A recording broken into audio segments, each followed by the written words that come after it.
Sort of coming chapter 1040.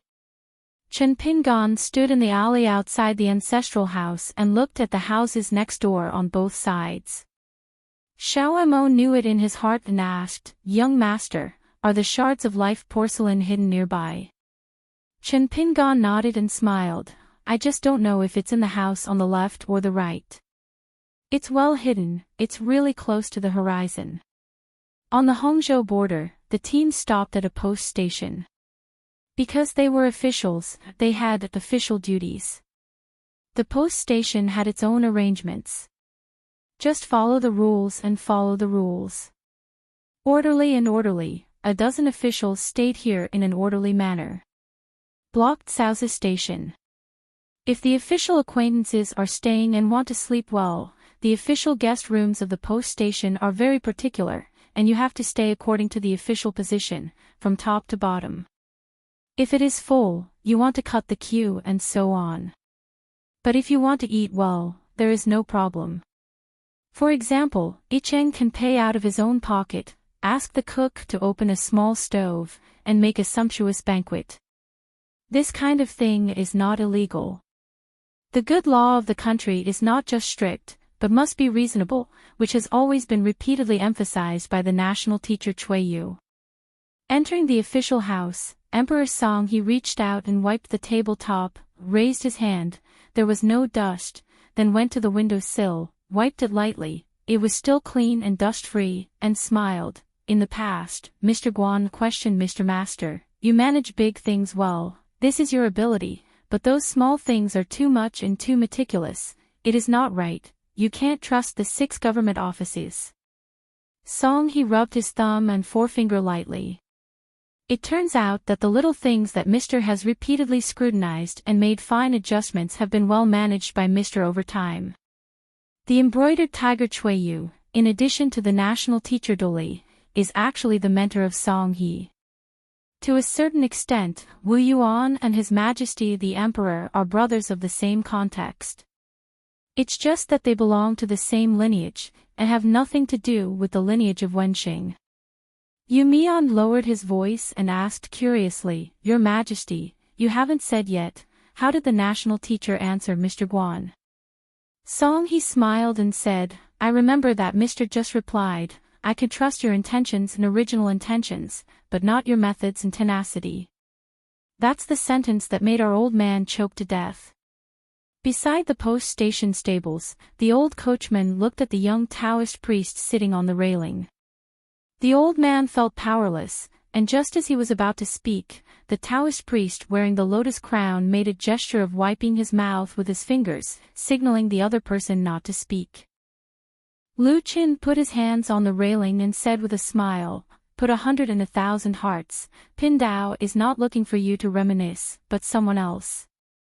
The old man hesitated for a moment and had a guess. Lu Qin immediately stretched out his thumb and shook his hands again. "Senior deserves to be the top spot of Lei Bus Zhangkan division, and the junior admires it." The old man smiled and said, "It would be best for Headmaster Lu to take her away, just to have some fun for the surname Qin. In the future, it will be interesting for 2 fellow villagers to meet again in a foreign land, and the enemy's family will meet with special jealousy." Lu Qin has set up a fortune-telling booth in Lizidongshan for more than 10 years, and they are no strangers to each other. Poor Lu Wei, he is still a fairy in the Yinyang family. Lu Qin complained, "If we agreed not to chat, what happened to the senior?" The old man smiled heartily, "Master Lu is a very talkative person, so I don't care about that."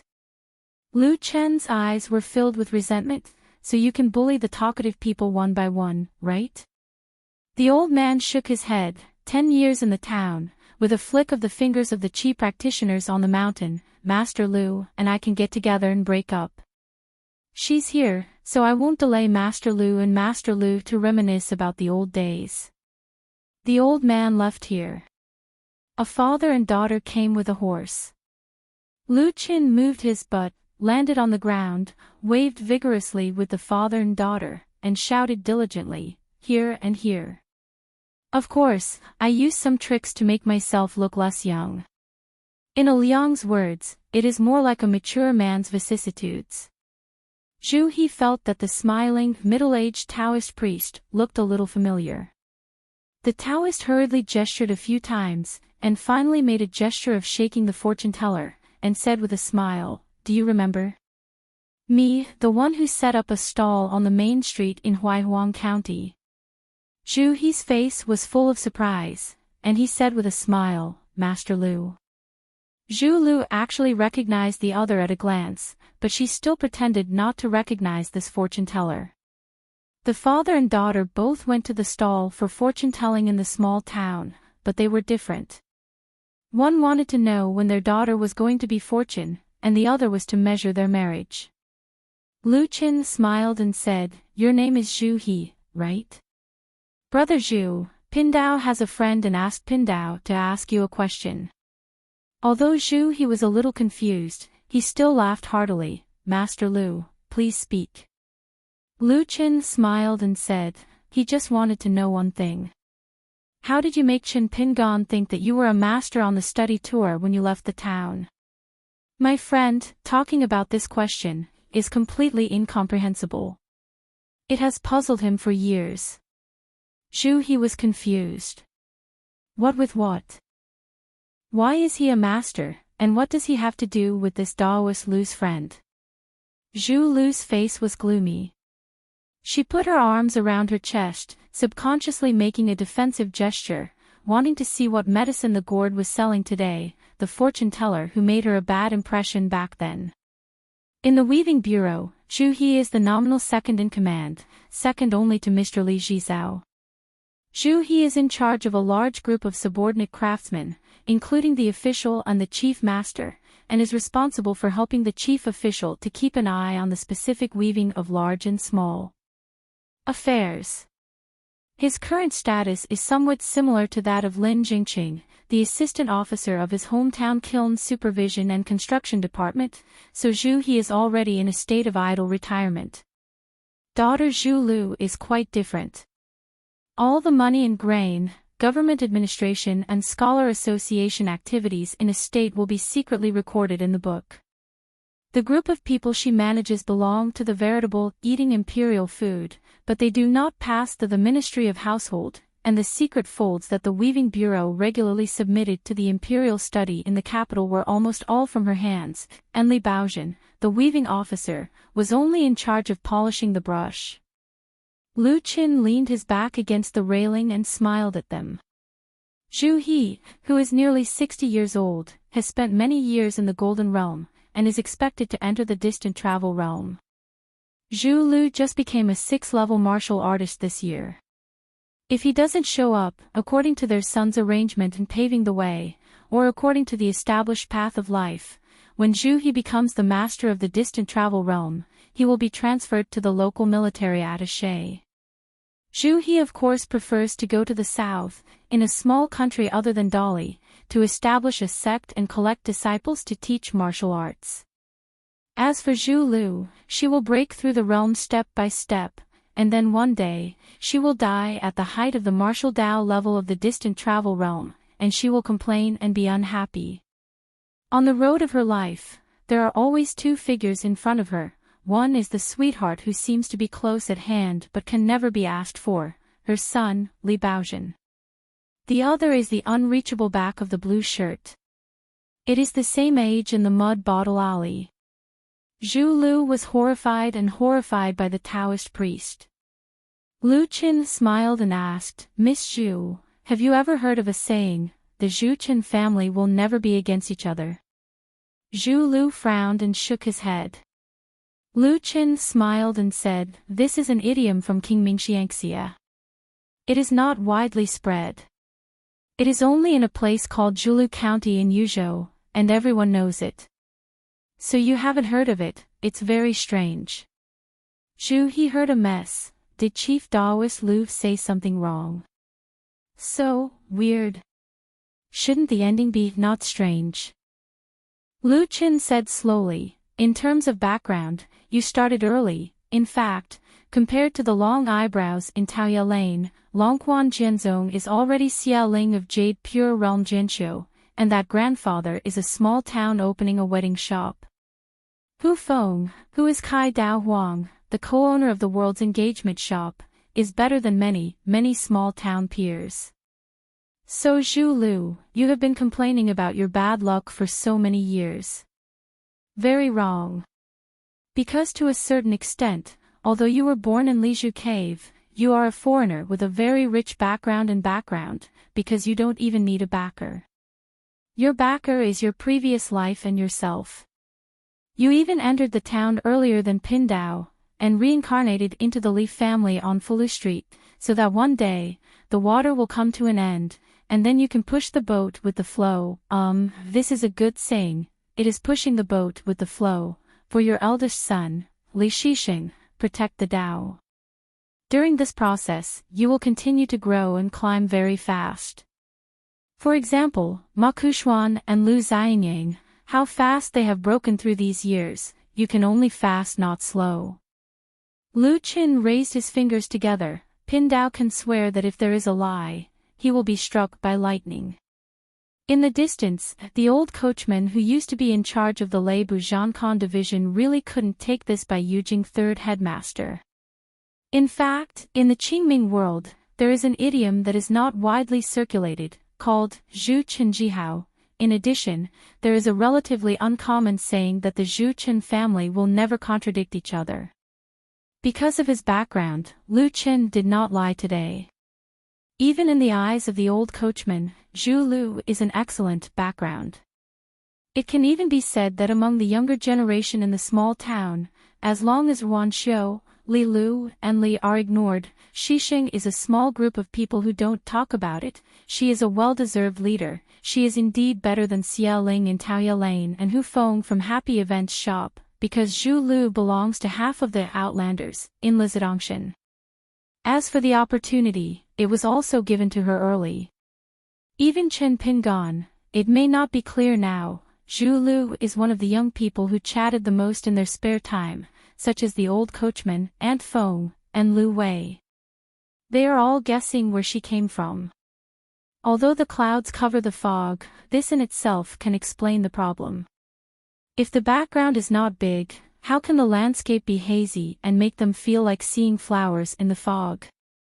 Just because she was born in the Li family on Fulu Street, there was Li Shishing who was Li Zong on behalf of the Peach first, and then Lu Chen entered Lizhu Cave. No one dared to act rashly. In other words, no one could afford it. The cause and effect of this door. Zhu He looked complicated. Zhu Lu gritted her teeth creaking, her fists clenched tightly, and the blue veins on the back of her hands burst out. Yuzhou in the Qingming world, you can regard it as a continent on this side of the vast world, for example. The Taoist stomped his feet, Aquarius continent under our feet. In fact, this analogy is not quite accurate. Lu Chen pointed to the north. It should be said that it is the Beiju Luzhou with a larger territory, because Yuzhou belongs to the first-class state in the Qingming world. There are two places in the Yuzhou region that are most famous. One is Huayang Palace in Difei Mountain, Taoist priest Gao Gu, he is now the 8th in the world in the Qingming world. The other is the ancient battlefield in Zhulu County. And your previous life was the local Taoist priest over there. And the biggest thing your predecessor did was to make Zhulu County a battlefield site. The last Taoist priest to fight with you at that time was this one. Gao Gu, who was forced down the mountain, has always been a master of masters when it comes to being aggressive. Zhu He lightly grabbed Zhu Lu's arm, and his eyes signaled her not to be afraid. Zhu Lu was expressionless, staring straight at the Taoist priest, and words popped out from between his teeth. You, to the bottom, yes, who? Lu Qin just said to himself, let's use an analogy again, there used to be a gambling table, some people only had a few copper coins in their hands, and some people had a few taels of silver in their pockets, and it was carrying a sack of gold and silver ingots. As a result, I made a wrong bet, and the bet was soon over, and I lost. According to the development of a certain context, you will first know Li Huai have experienced some things, and then follow Li Shixing to travel to Beiju Luzhou, and you will also get a dagger engraved with chasing the deer, and this just one of the many opportunities you deserve. Think back carefully. When you left Fulu Street when you were young, did you ever meet a poor boy who was arrogant and might be wearing open-crotch pants at the time? Well, you saw him later, but you still didn't like it, no matter what. Stand up. Yes, you must have been with Li Baozhen earlier. I guess that in the Li family mansion, you must have repeatedly weighed the battle between heaven and man, and finally chose the second son, who was more partial to the wife of the master, instead of the eldest son. Maybe it's because Li Zixing's name did not bring the word treasure. Because this is your robbery. A lot of the knowledge in our life comes from the books we read in our previous life. Of course, there are books inside and outside the book. So the books we read in this life are not only for the present, but also for the next life. In your previous life, it was because you were so smart, you kept accumulating, and eventually, at a certain moment, it blossomed, causing you to lose the big one because of the small, so you missed a natural opportunity to join the path, and in the end instead make a big mistake. It is still the headmaster by Yujing who can help you to intercede, and then help you find rectification and make corrections, and you can save yourself from death. Therefore, in this life, you will start all over again, and you can either make up for your faults or, as always. Look, you are just too smart, so smart that you are not smart at all, and now you start to resent the poor road. Why didn't you call on you earlier, and why did you stand by? You have to know, how old are you when Pindao goes to Lizidongshan to set up a stall? Do you think that a person's fixed character is so easy to change? Otherwise, why is there an old saying called Zhongshan? Easy to change and hard to change. Besides, it's your father who has nothing to do with you, Pindao. You still like to blame others, and you never like to look for problems from yourself. If you are like this, even if Pindao entered the town 10 years earlier. Maybe it really works, but unfortunately Pindao is so weak, with small arms and thin legs. Yes, do you think that you can enter Lizhu Cave? You can help by saying that you can help. Besides, we people, we have to encounter something and suffer hardships, so we can change our minds by ourselves, make up our minds and make a vow. Asking for more blessings, always thinking of meeting noble people to help you on the road, this kind of mentality is unacceptable. In the Book of Sages and Sages Li Baozhen read, there must be such a sentence: if you can't do anything, you will turn to yourself, and you will return to the world. Ask outside. Lu Qin turned his eyes away, smiled and said, Zhu He, you are good at everything, you are honest, and you are kind-hearted. It's not too late to make amends, maybe, probably. An old man, to this day, is still full of guilt for the young man of the year. He is sincerely happy for the achievements of the young man in Mud Bottle Alley, but he does not dare to show the slightest real emotion on his daughter's side. After all these years, it's not easy. Lu Qin put his hands horizontally, tapped the railing lightly, and looked up into the distance. What is a gaming table? You don't want it, someone wants it. Zhu Lu asked, who are you? Lu Qin smiled and said, Pindo's surname is Lu, think big and think high. Zhu Lu didn't realize it, tears streaming down his face. Lu Qin smiled and said, Miss Zhu, you don't need to cry so sadly, it's not too late to make amends. Otherwise, what is Pindao doing to you and telling you the truth, just to make you regret it? Pindao is a big man who can be counted on the mountain.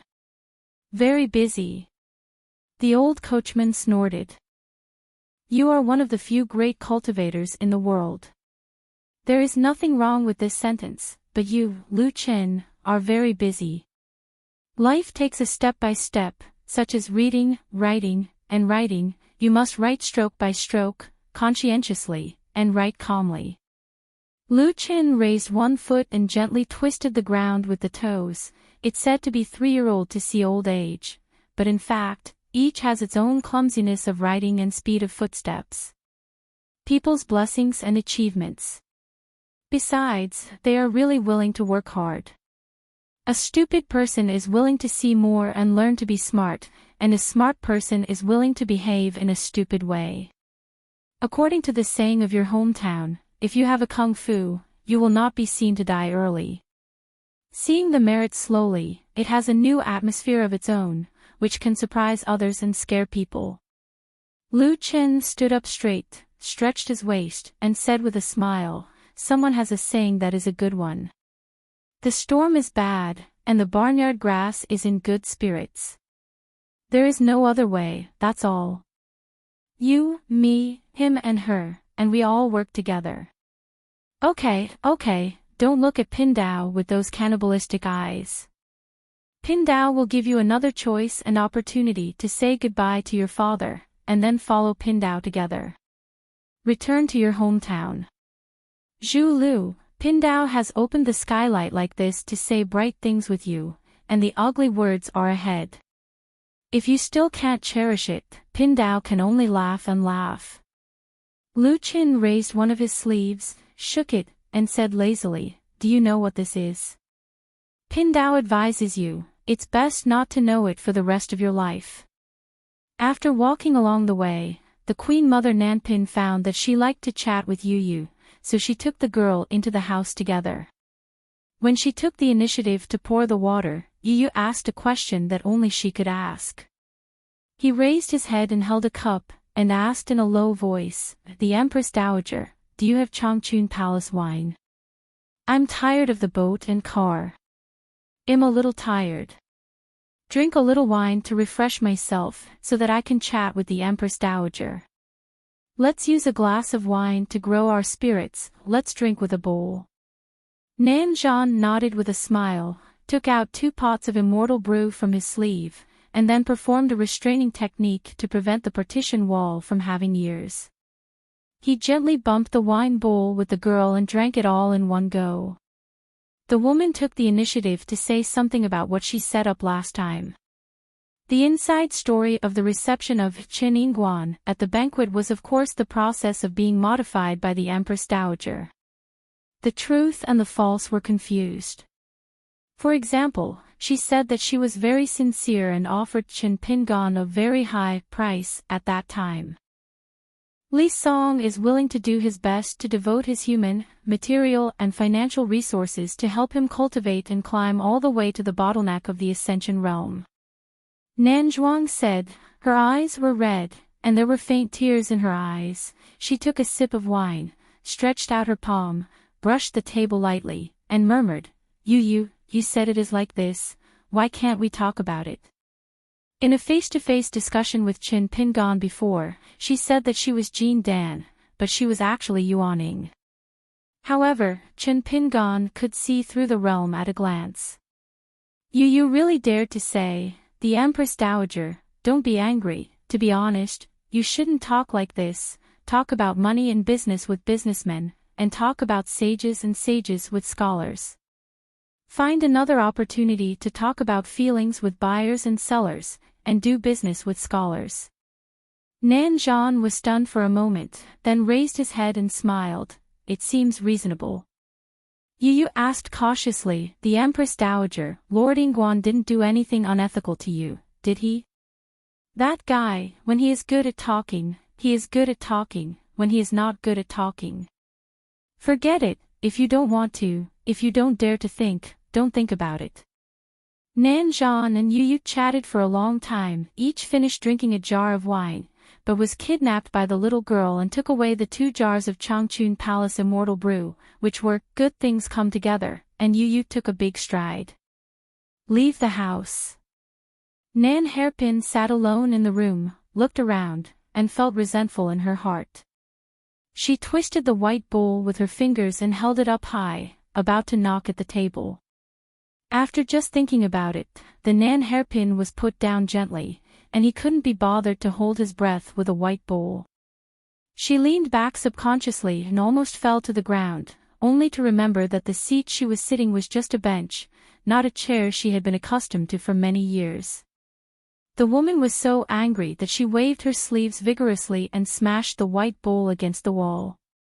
She sighed again, and brought the white bowl that was about to be smashed back to the table. The woman who stared blankly at the empty bowl, the more she thought about it, the more aggrieved her chest was heaving. At that time, she was certain that the other party would not dare to commit murder in the capital. A close disciple of Wen Xing, how can he act rebelliously? The key point is that if he has some sense and brain, how can he bear the thriving Dali Foundation, especially the achievements made by his senior brother Yu, in the hands of your junior brother Chen Pingan? As a result, Nan Zhang's head was beheaded by the other party. If she hadn't immediately used a secret method of Lu's family heritage. Thinking of this, Nanpin couldn't help rubbing his forehead, then stretched out his palm and gently brushed his neck. This guy who stepped on all the way, suddenly became rich, and his bones were lighter. Just like that, a young squire with a yellow hat and blue shoes entered the palace. The person who led the way at that time was Lu Wei, who claimed to be half a fellow countryman with Qin Pingan. This ancestor, Nan Zhuang, whose real name was Lu Jiang, and Lu Tai, all came from the Lu family's clan. The one surnamed Qin not only lit a lantern talisman for her, but also gave Lu Wei a cloud of incense sticks. He cut off Nan Zhan's head, pressed her head down and forced her to kowtow like pounding garlic, and finally flipped the table. The reason why Nanju took the initiative to ask to leave the capital with the emperor this time was not to travel around the mountains and waters, but for two personal matters, and they couldn't get around that Qin Pingan. One thing is to confirm with Qin Pingan whether there are still a few rhinoceros beads left in the bead string in his hand. The second thing is that she wants to know whether she can break away from the Lu clan of the Yinyang family in Middle-earth, and completely distance herself from the behemoth that makes her feel lingering fears. Just like the old coachman was at the fire temple before and was ridiculed by Aunt Feng, if he couldn't do it, he would confess to Qin Pingan, sell it well, and expose Lu Wei's old bottom there. It's not that the old coachman was not tempted, but he still gave up the idea.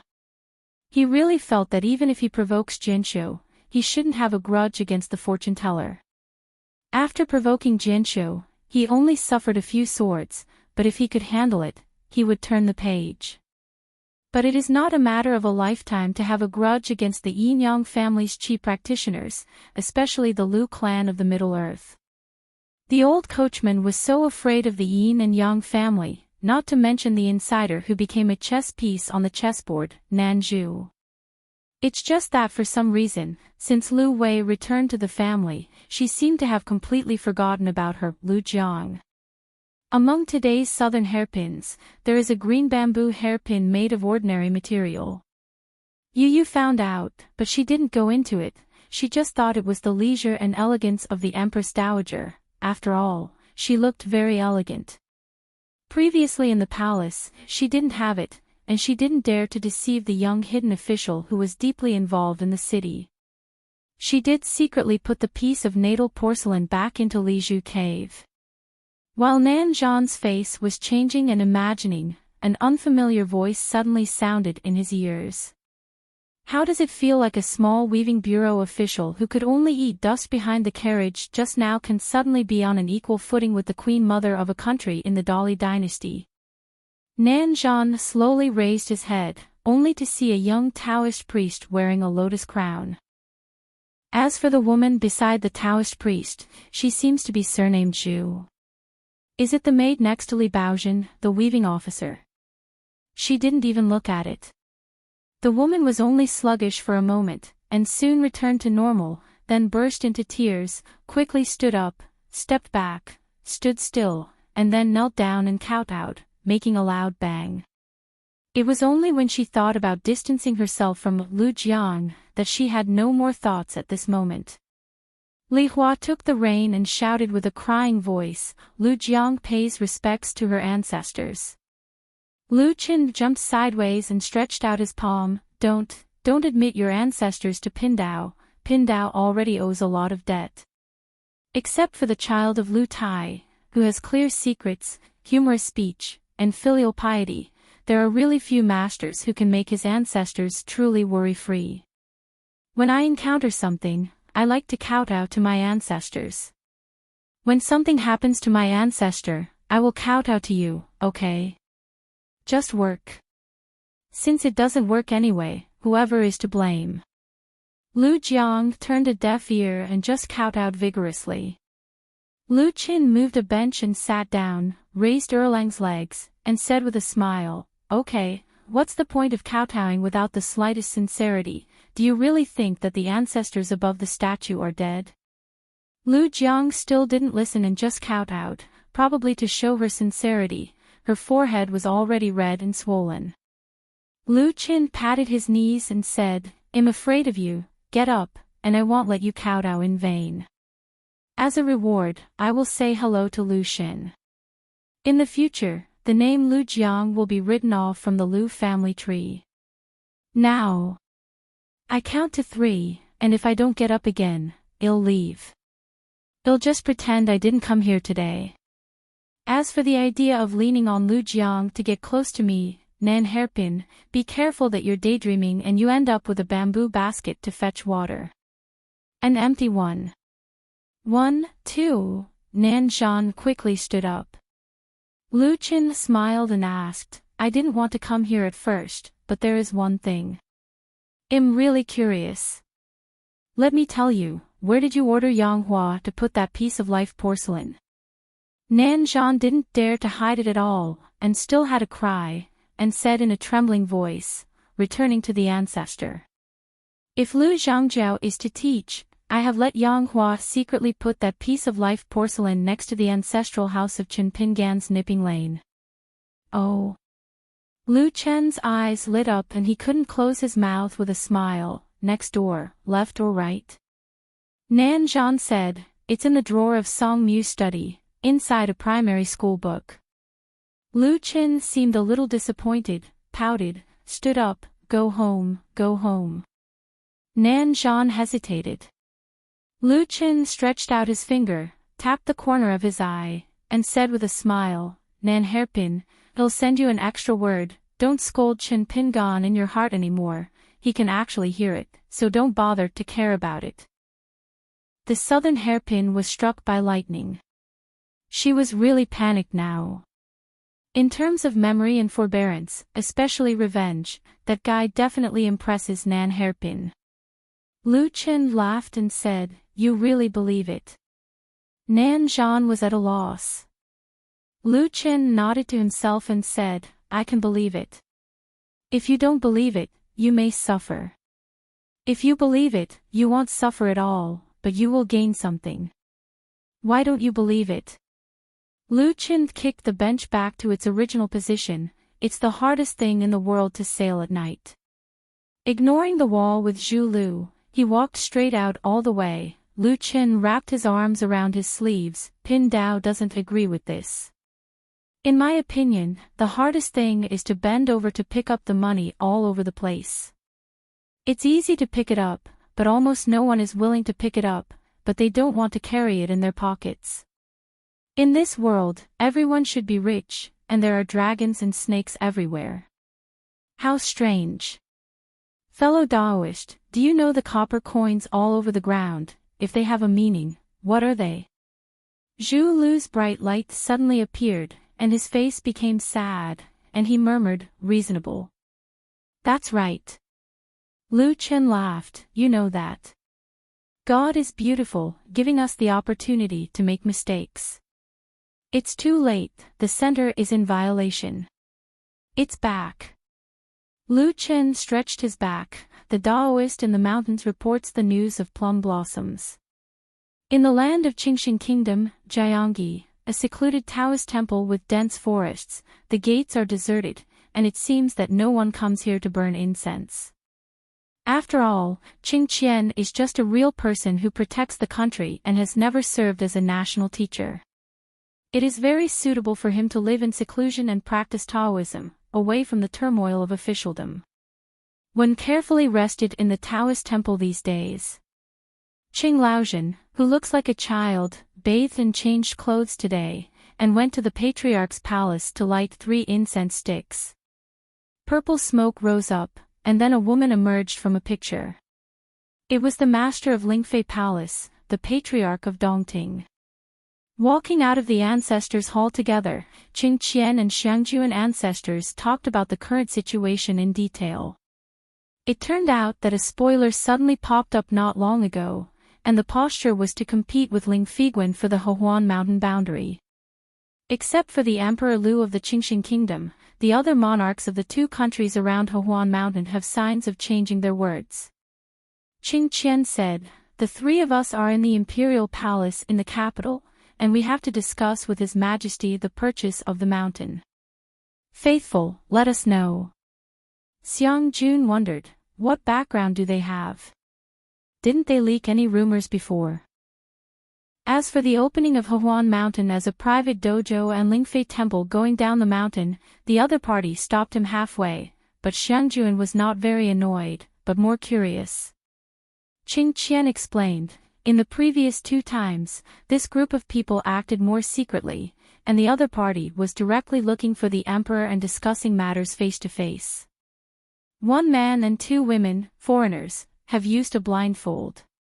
It can be seen that the other party's bid is very high, otherwise the emperors of the 2 countries would not take the risk of enmity with us and earn such hot fairy money.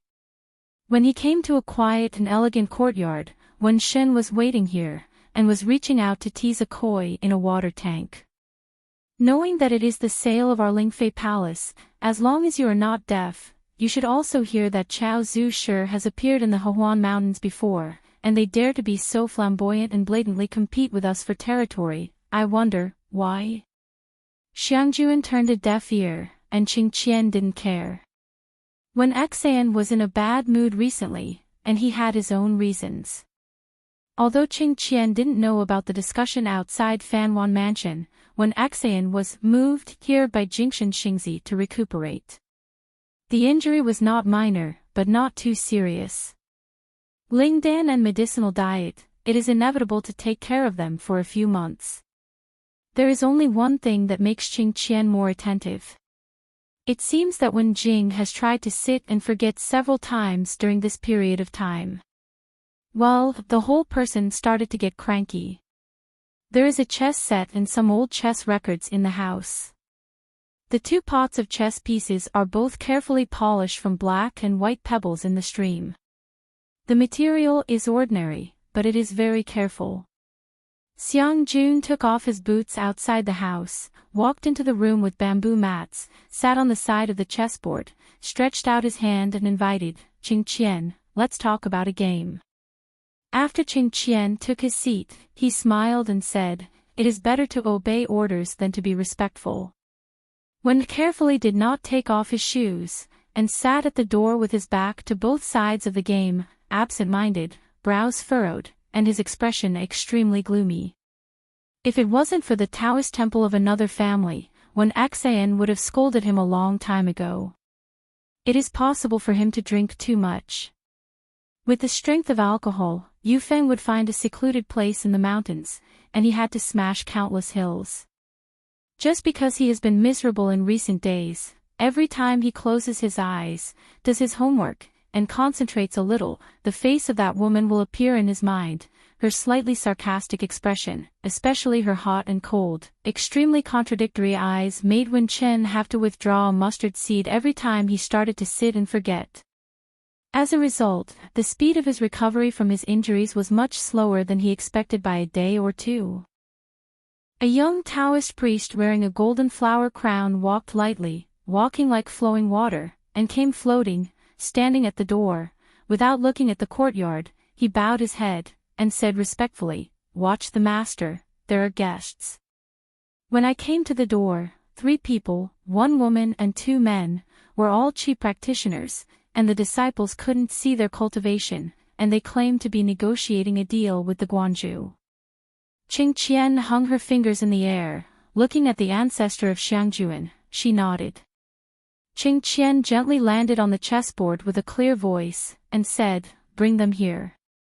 The boardwind carefully came to the interest, listened to the sound to identify the position, listened to the footsteps and breathing. He didn't look like the kind of accomplished Taoist person, Could it be that there were some scumbags with stinky money in their pockets, stunned, and left the mountain the top is too far, but dare not take the Lingfei Palace, which has just been promoted to the head of zone, seriously?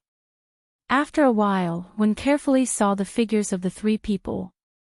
The first one was a young man in a Confucian shirt, with a hosta on his head and a smile on his face. On the left, there was a woman who looked like a country woman, and the one on the right made Wen Jingxin couldn't help but take a few more glances. The buns and snails were green, with a graceful figure, wearing an emerald green robe of high rank. Her slender waist, which is full of grip, is still as heavy as the clothes of the immortal family. Xiangjuan just glanced at it, and he knew that these few were not easy people, no doubt that they had crossed Jianglong. It is only said that the emerald green robe on the young female cultivator, even Xiangjuan has only seen it on the Taoist Lingji. According to the records in the book, this kind of Xianjiuzhui, which is known as 100 years old and one blow, only appeared in the ancient years when the real people on the land had their own places. It is said that it can help chi practitioners to contact over time, vicissitudes. Times have changed, and almost no female nuns are wearing them anymore. Since Qing Qian, a local snake, may not be able to hold them down, Xiang Jun, the patriarch of the Shang zone, didn't think about how to test it, put the chess pieces back in the chess tank, and said with a smile, Lingfei Palace, Xiang Jun, Taoist name Dongting. You are. The leader of the young man looked warm and bowed. By Diqing, Gu can meet the ancestor of Xiangjuan, Qingzhenjin, Master Wen. The maid on the side, the autumn waves were flowing, and she silently gave a blessing. She was just such a silent movement, with a lot of style. Only the middle-aged village woman remained motionless. Wen carefully thought he had heard it wrong. You are Gu Kan. Why did the high apprentice in the middle of Jingju in Beidasheng go here to start a stagnant site where birds don't shit? As for the Lizhu cave where Gu Kan was born in the Great Li dynasty, Wen Xinqing had certainly heard of it long ago. What Gu Kan did in that book and Jinhu when he was young, because of the relationship of a certain landscape travel journal, it was even more so on Beipingzi mountain, which was well known by passers-by. What, is this a prodigal son who can't change his money? Gu Zanzua stood up and nodded with a smile. I am. Wen carefully tooted, you actually recognize me? Gu Kan nodded and said, there are a lot of rumors in the rivers and lakes, and it's hard not to hear about it. Wen carefully wondered, you don't look crazy, why do you say you are a madman? Gu Kan smiled and said, it would be nice if Master Wen could still feel that way after we finish talking about it today. Wen laughed carefully, and gave Gu Kan a thumbs up. It's finally a bit of a madman. Xiang Jun didn't stop Wen from chatting with Gu Kan carefully. Through words and deeds, it is not a bad thing to know as much as possible about the character of the other party. Since he is Gu Kan and his identity is unequivocal, then the previous question can be explained. In the vast world, Mr. Zheng's direct disciple of Beidasheng really doesn't need to sell face to Lingfei Palace. Gu Kan glanced at the chess game in the house and said, I don't dare to delay the hands-on conversation between Xiangju and Patriarch and Qing Jinren. The younger generation will have something to say. Xiang Jun smiled and nodded, please speak. Standing in the small courtyard, Gu Kan calmly said, slowly, since Xiangju and Patriarch and Lingfei Palace have only negotiated preliminary intentions with the Lu clan of Qingxing Kingdom, they have not yet signed a contract in black and white. If there is no certainty, the younger generation will still have a chance, and the business in the world is nothing more than asking for a favor, and the one with the highest price will get it. Besides, I'm bound to win that piece of Hehuan Mountain. There's no price gouging. Anyway, every time you make a bid, I'll only pay you one more grain rain money. So if you can't get angry, you can keep bidding and let me spend more money. Xiang Jun frowned slightly. Qing Qian was even more displeased. Do you really think that Gu Kan is your master, Mr. Zheng? Can you speak so loudly? Wen carefully laughed angrily, and took the lead in saying, "When will the face of our Lingfei palace be worth only one piece of Gu money?" Gu Kan said, "Master Wen just needs to take good care of his injuries." The implication is that you, Wen Xan, are not qualified to intervene in what the two parties are talking about. The maid next to her, whose pseudonym is Ling Yan and whose name is Chun Xiao, covered her mouth and smiled. Those who have read the book, insinuating yin and yang, and speaking in such a bad way. Hearing the coquettish snicker, Wen carefully shifted his gaze to the efficacies of the maid's appearance. In an instant, Wen Jing's eyes flashed, and his mind was uncertain. A Dao heart fell into an ice cave, his qi machine was not running smoothly, and his face flushed. Fortunately, he returned to normal soon, but fine sweat oozes out of his forehead. Gu Kan glanced at the face at the moment, he narrowed his eyes, retracted his gaze, looked playful, and said in his heart, "Ancestor Xiangjuan, when Shen is a qualified qi trainer, any sect will cultivate it well, and the wind on the mountain will be well cultivated. It's big and the road is rough, but don't be careful if you say that you will die prematurely." Xiangjun said indifferently, "Are you threatening me?" Gu Kan shook her head and said, "Junior is just laying out facts, reasoning, and possibilities. What's more, as long as you and I don't move to rescue soldiers and turn around and look for Master, do you think I need to talk nonsense to you? It's just a business, it's just more money than money. When I came here today, I already gave Lingfei Palace and Chao Tianjun its good.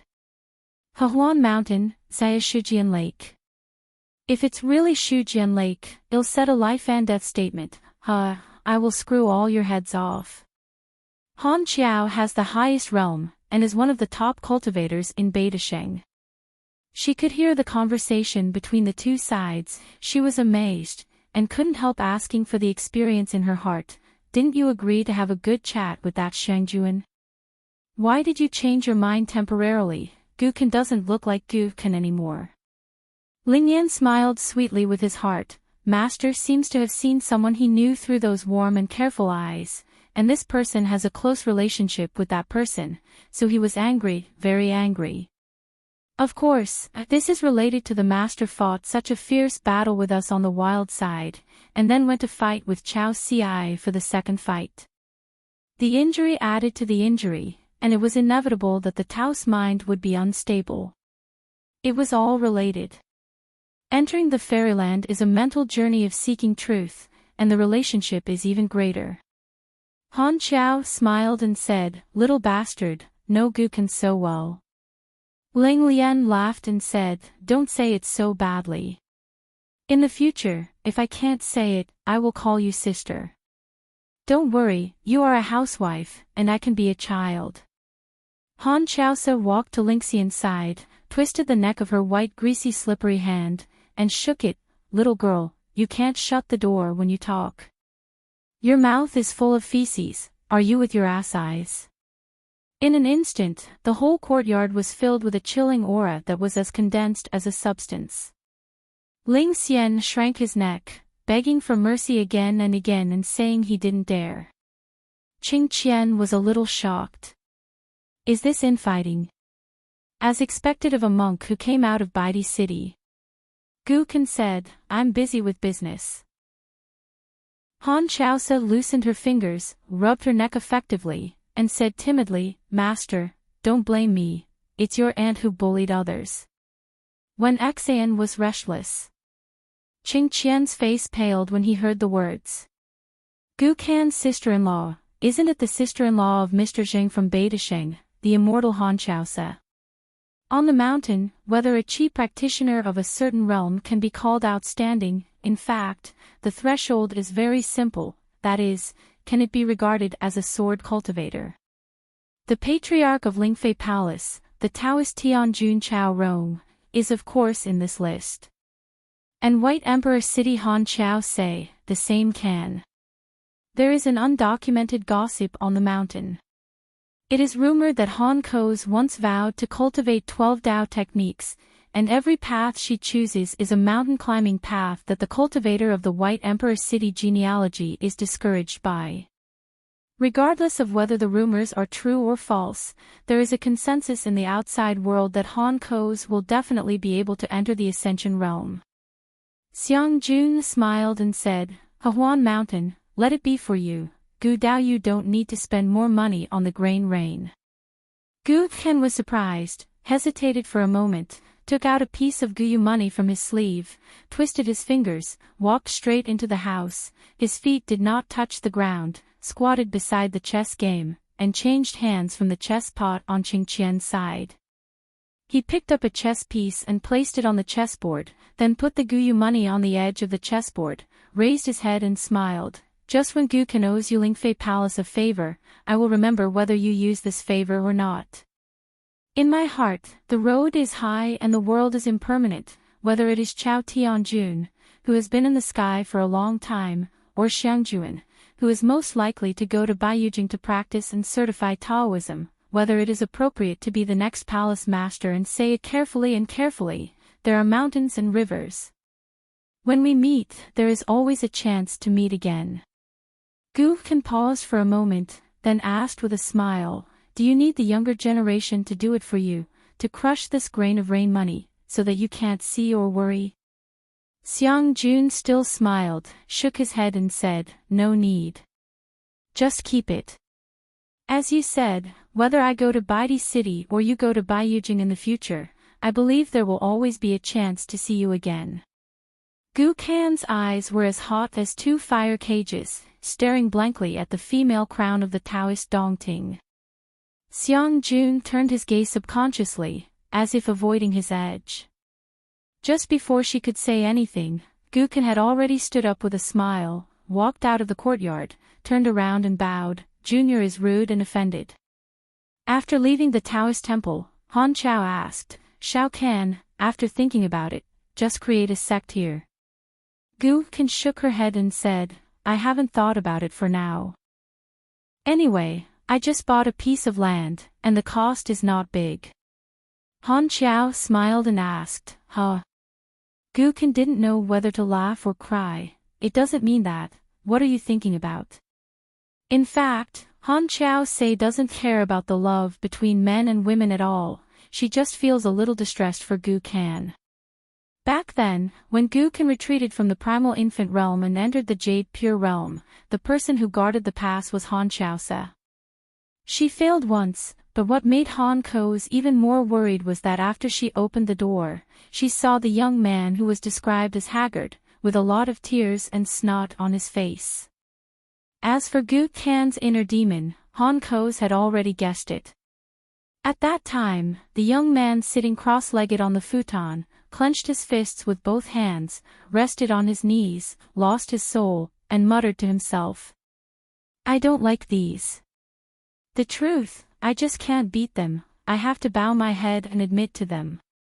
I am me, Gu Kan will always be Gu Kan, I can correct my mistakes, but I will not admit my mistakes to you, I am not wrong. You know, I have never lied on your side since I was a child.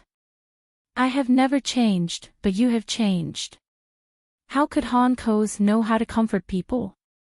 She could only stand at the door and look at the heartbroken young man, like a beast hiding in a dark corner and licking his wounds alone. Then senior brother Jing Juzhong appeared at the door. Han Chao's hair was hard, and she wanted to let senior brother help, so that Gu Kan could tide over the difficulties and overcome this calamity. Jing Juzhong just smiled and said, on the basis of this little heart, you dare to say that you want to cultivate the avenue and reach the top in Baidi City, just to prove that Chen Pingan is not wrong, and you are not wrong? As a result, Gu Kan's next performance made Han Koz quite frightened. Forcibly suppressing the young man who didn't go into a rage, he kept sitting still, and just scolded, fuck you. Han Chao Se was blinded at the time, and there was no one who dared to talk to senior brother like this. Have you ever? Possibly, but the fate is predictable. Fortunately, the senior brother did not get angry, just shook his head and smiled and said, people are poor and short-sighted, and the river is narrow and the water is rough. It's really pitiful. Gu Kan just lowered her head, panting, and the sequelae of her failed retreat appeared. Her face was covered in blood, which flowed continuously from the 7 orifices, washing away those tears and snot. Jing Juzhong stepped on the threshold with 1 foot, no intention, no necessity, no firmness, no me. Tao is the degree, so it is not arbitrary. Gu Kan slowly raised his head, turned his neck, and stared at the master, the first person in the world of magic. Jing Juzhong said with a smile, "This is what Chen Pingon might have told you when he saw your field, because he would pity you. But you and he have never dared to admit it. As long as Gu Kan doesn't die, Chen Pingon will die. If you can't get out of Shujian Lake in a day, why don't you pity him? Because you don't even have the ability to pity him, you obviously hate him so much that you don't even dare to hate him, not at all." Han Chaosa felt chills down her spine, and the dignified cultivator in the immortal realm actually had goosebumps on the spot. Gu Kan seemed to have lost all of his anger at that moment. But at this moment, Jing Juzhong had already turned and left. He just asked the disciple a question, and at the same time gave an answer that was not an answer. If you don't kill the demon Chen Pingon today, how will you protect Chen Pingon in the future? Does it depend on Gu Kan's nascent soul realm? You want to go to a higher place, and you have to climb to the highest place. One day, when the debt is paid off, tell Chen Pingon that you are wrong and I am right. Jing Juzhong had already left, and the room was silent for a long time. Gu Kan said hoarsely, "Help to close the door, I want to retreat."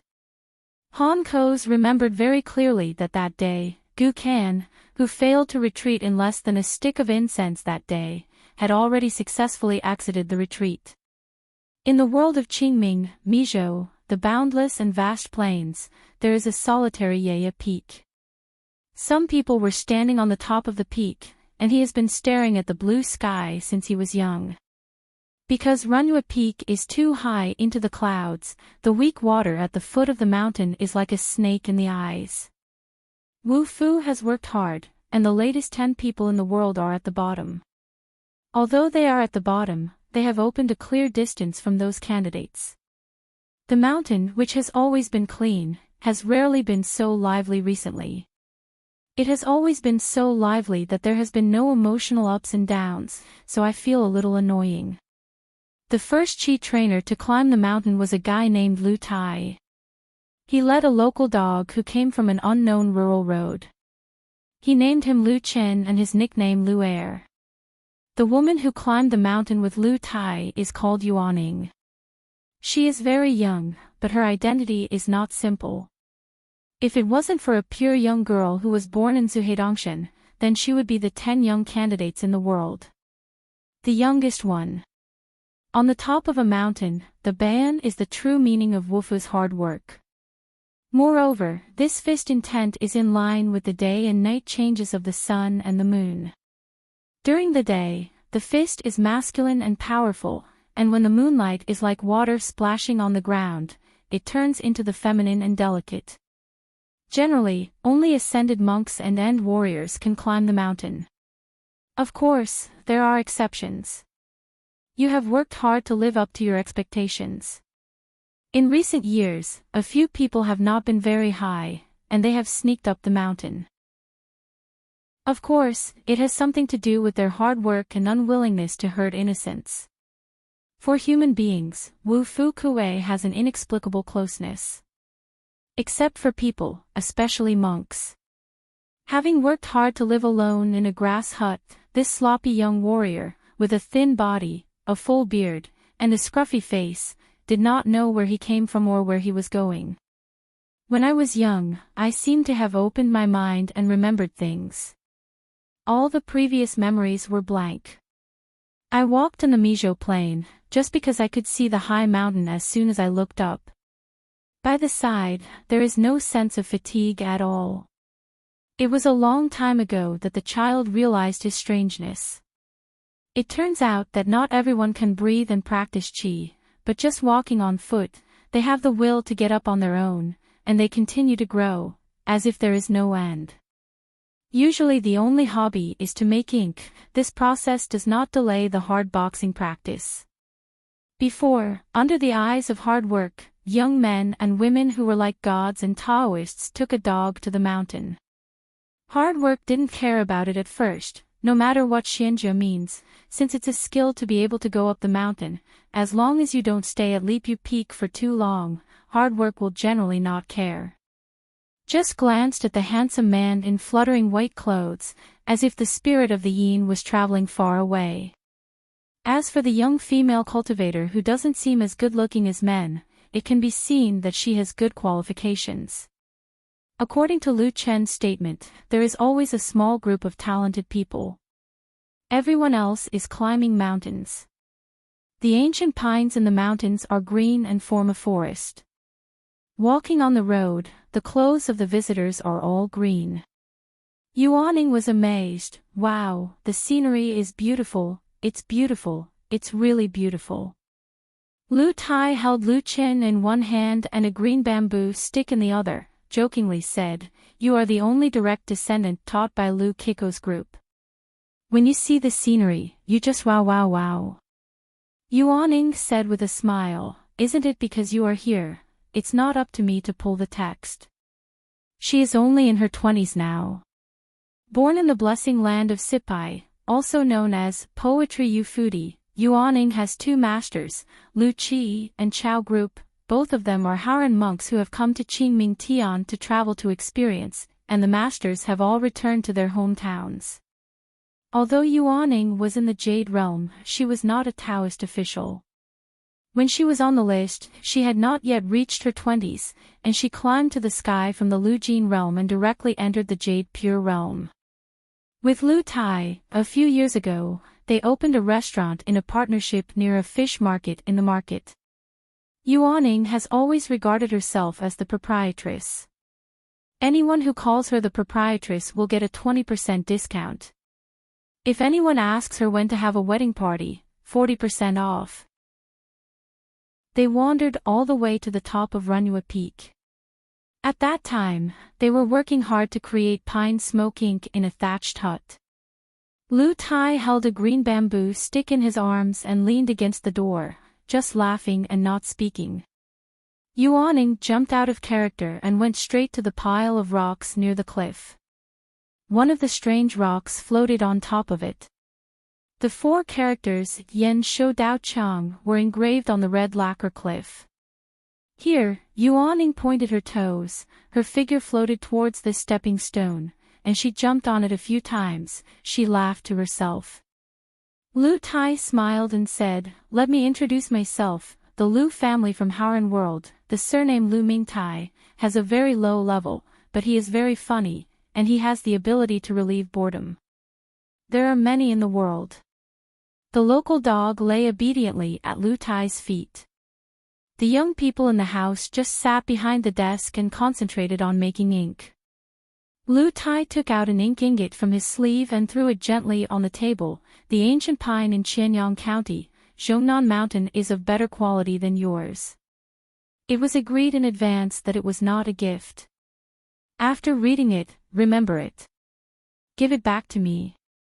The young man glanced at Mo Ding, nodded and said, "It's really good, it lives up to its reputation." Lu Tai smiled and said, "You can take it as soon as you see it. If you are of high realm, I will treat it as a rent paid to you, the landlord." The young man shook his head, just focused on pounding the smoke repeatedly. Lu Tai asked, "On the mountain, is there anything to eat besides the self-brewed Songhua wine?" Judging from the posture, it can only be pine nuts, potatoes and tuckahoe. Will the taste be too bland? Hard work is silent. Lu Tai glanced at an old bamboo flute on the table, and asked casually, "I still can't beat that, Master Lin." The hard work turned a deaf ear, and there was only the sound of a pestle in the dimly lit room. Lu Tai lifted the local dog, Lu Chin, "Don't be stunned, and say hello to brother hard worker." The dog murmured. The food on the mountain was a little bit lackluster. He raised his head hard, puzzled. "You, a son of the Lu clan, what are you doing compared to your own ancestors? After that, Lu Tai stayed behind without hesitation. Hard work is not without hesitation, good words are useless, and the order to evict guests still doesn't work. It's almost like carrying a chicken. The dog, they were thrown to the foot of the mountain together. As a result, Lu Tai and the others climbed the mountain again and again. They tried so hard to teach him a lesson. The guy fell on his back and pretended to be dead on the ground until the middle of the winter. I asked him what he wanted to do, and Lu Tai said to wait. Hard to ask how long it takes to wait. Lu Tai said that at most 1 month, hard work will stop talking. As a result, a month has passed, but still did not wait for the so-called people of Lu Tai. Hard to think that this guy is making excuses. Fortunately, he is eating and drinking here. As a result, Lu Tai raised his arm and put his fingers together. I swear to God, if there is a fate, from the ancestors to my generation, everyone will suffer. Thunder strikes, the sky strikes 5 thunders. The female cultivator named Yuaning was still booing next to her, talking loudly. If you work hard, I will let you stay for another half a month. If you can't wait, then go down the mountain. You will not even think about climbing in the future, believe it or not. The little chicken of Lu Tai, pecking at the rice, agreed very readily, then sat on the threshold and said earnestly, Brother Kuei, you can't continue like this, Li Piafeng, one by one, because of your status, you are intimidating and high in realm. As for the brothel, let's just go, and for nothing. Glancing hard at this bastard, how about you? Lu Tai said decisively, I want leave. Raising his feet, Lu heavily stomped his feet, fall to the ground and take root, don't move the nest. The hard worker in the house said indifferently, then you'd better prostitute for nothing. Lu Tai clapped his hands, I just said that Brother Kuei and I are generally wonderful people. It's a pity that we don't have a good relationship with me. He said hard, it's only a day away, if you can't wait for someone, don't blame me for being rude. Lu Tai nodded and went to burn incense. I don't know if it was a mistake or something, but there were people climbing the mountain the next day, and there were more than one. It was hard to get out of the thatched hut and stood side by side with Lu Tai on the cliff, looking towards the foot of the mountain. Yuaning squatted not far away, playing with the dog. There were 3 people who went up the mountain, and Lu Tai smiled and helped to introduce. Zhang Fenghai of Baiyujing Yushu City is only half a step away from the 14th realm. When the heavy rain comes, it is estimated that he will cross the remaining half a step. Amazing. Right. Walking behind Zhang Fenghai's is LV Bixia, one of the alternates in the world. It's fine to say that it is Nya Bixia. It's almost the pinnacle of the perfect ascension. The patriarch walks the circle, and the Taoist name is Shiyun. Wow, what a beauty. Yuaning immediately stood up and ran to Lu Tai's side. Where is it? Lu Tai stretched out his finger and pointed to a woman beside Zhang Fenghai on the mountain road. She was slender, but was dressed in a wooden hairpin and sackcloth sandals. And because she worked all year round in the Yinsha cave of Jinhua Palace, she looked dark-skinned. If you want to say beauty, she is really close, but speaking from the mouth of the extremely handsome Lu Tai seems to be a bit unworthy of the name. Shixinjiwen is the lowest level among the 3, so there is no way to know the dialogue on the mountain top. Kuei said with a sneer, if I remember correctly, the Taoist ancestor said that I have the 3 treasures to hold and treasure them, because I am kind and frugal, and I don't dare to be the first in the world. Zhang Fenghai was silent for a moment, you are a little out of mind. Lu Tai jumped and said angrily, Zhang Zongzhu, you are arrogant, don't say that to my hard-working brother. Zhang Fenghai smiled and said, but your temper is so good, you can endure him for so long. Lu Tai was lying on the window sill and explained, what we mean by sect Master Zhang is not complicated, it means that he has left Baiyujing, and he doesn't even want Yushu City's Taoism. Now it's a Taoist priest. Then there is the golden rule that Daozu said, put it in the Qingming world, it applies to everyone has to listen, and you have to endure it, it's only you, it happens to be you, that's why I came here. Sect Master Zhang is the same reason, but I'm more selfish, I just want to have a lavish hospitality place, and reunite with friends in the future, and have face. Sect Master Zhang is very fair, he wants to replace Daozu and make certain things that he thinks not right get on the right track step by step. Liu Bixia took a deep breath. Teacher Xing Yuan is even more unstable. If it wasn't for the guy who broke the secret, they actually didn't know what Zhang Fenghai wanted to do. Only the pines on the top of the mountain are like tides. It was the guy who broke the silence, Sect Master Zhang. After all, this is where Daozu rested. Let's move the stone back to its original position. If you feel ashamed, I can call Sister Lu to go to Ruoshui to find the stone. Hearing these rude words, Liu Bixia, Shi Xingyuan, and Yuaning breathed a sigh of relief almost at the same time.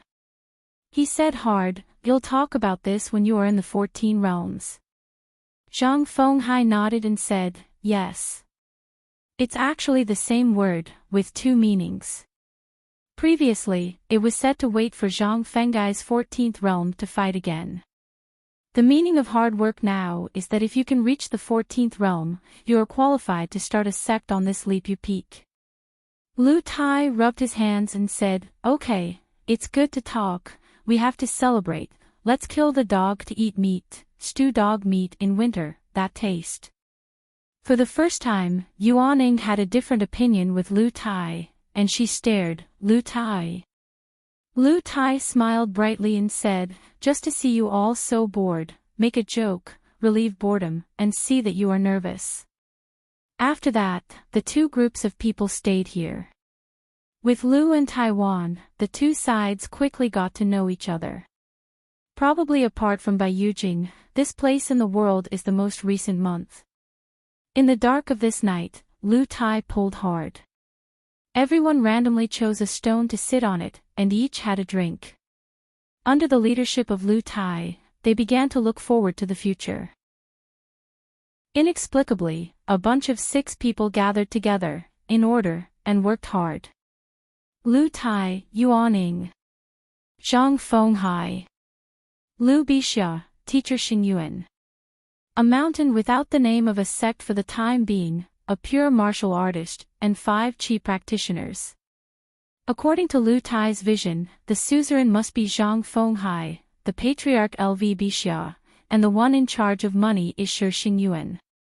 The chief worship should be hard work. But the second person in the martial arts of the Qingming world directly refused. So Lu Chen volunteered himself and did his part. Yuaning took advantage of the situation and became the second seat of worship.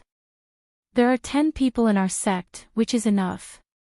Any more is to raise waste. Senior sister, why are you staring at me, and you didn't say anything about you? Shi Xingyuan said helplessly, I didn't even look at you, what nonsense. She really didn't think Lu Tai said anything ugly. That's why I misunderstood senior sister. Lu Tai snorted, our sect will have the most in the future, with a total of 11 people. Then every 100 years, 1 will be eliminated and 1 will be added. If you are one of the 10 people in the world and 10 candidates, you can stay still. Becoming the top 10 pure warriors in the world is also the same treatment. One day, our sect will be a master of the masters. Don't be stunned and give some applause. Zhang Fenghai just raised the jug high. Liu Bixia smiled, so, I'm really looking forward to it. Shi Xingyuan raised his head and looked at the 2 bright moons in the sky. He was in high spirits, and it seemed that he had to practice well. Only Yuaning applauded vigorously.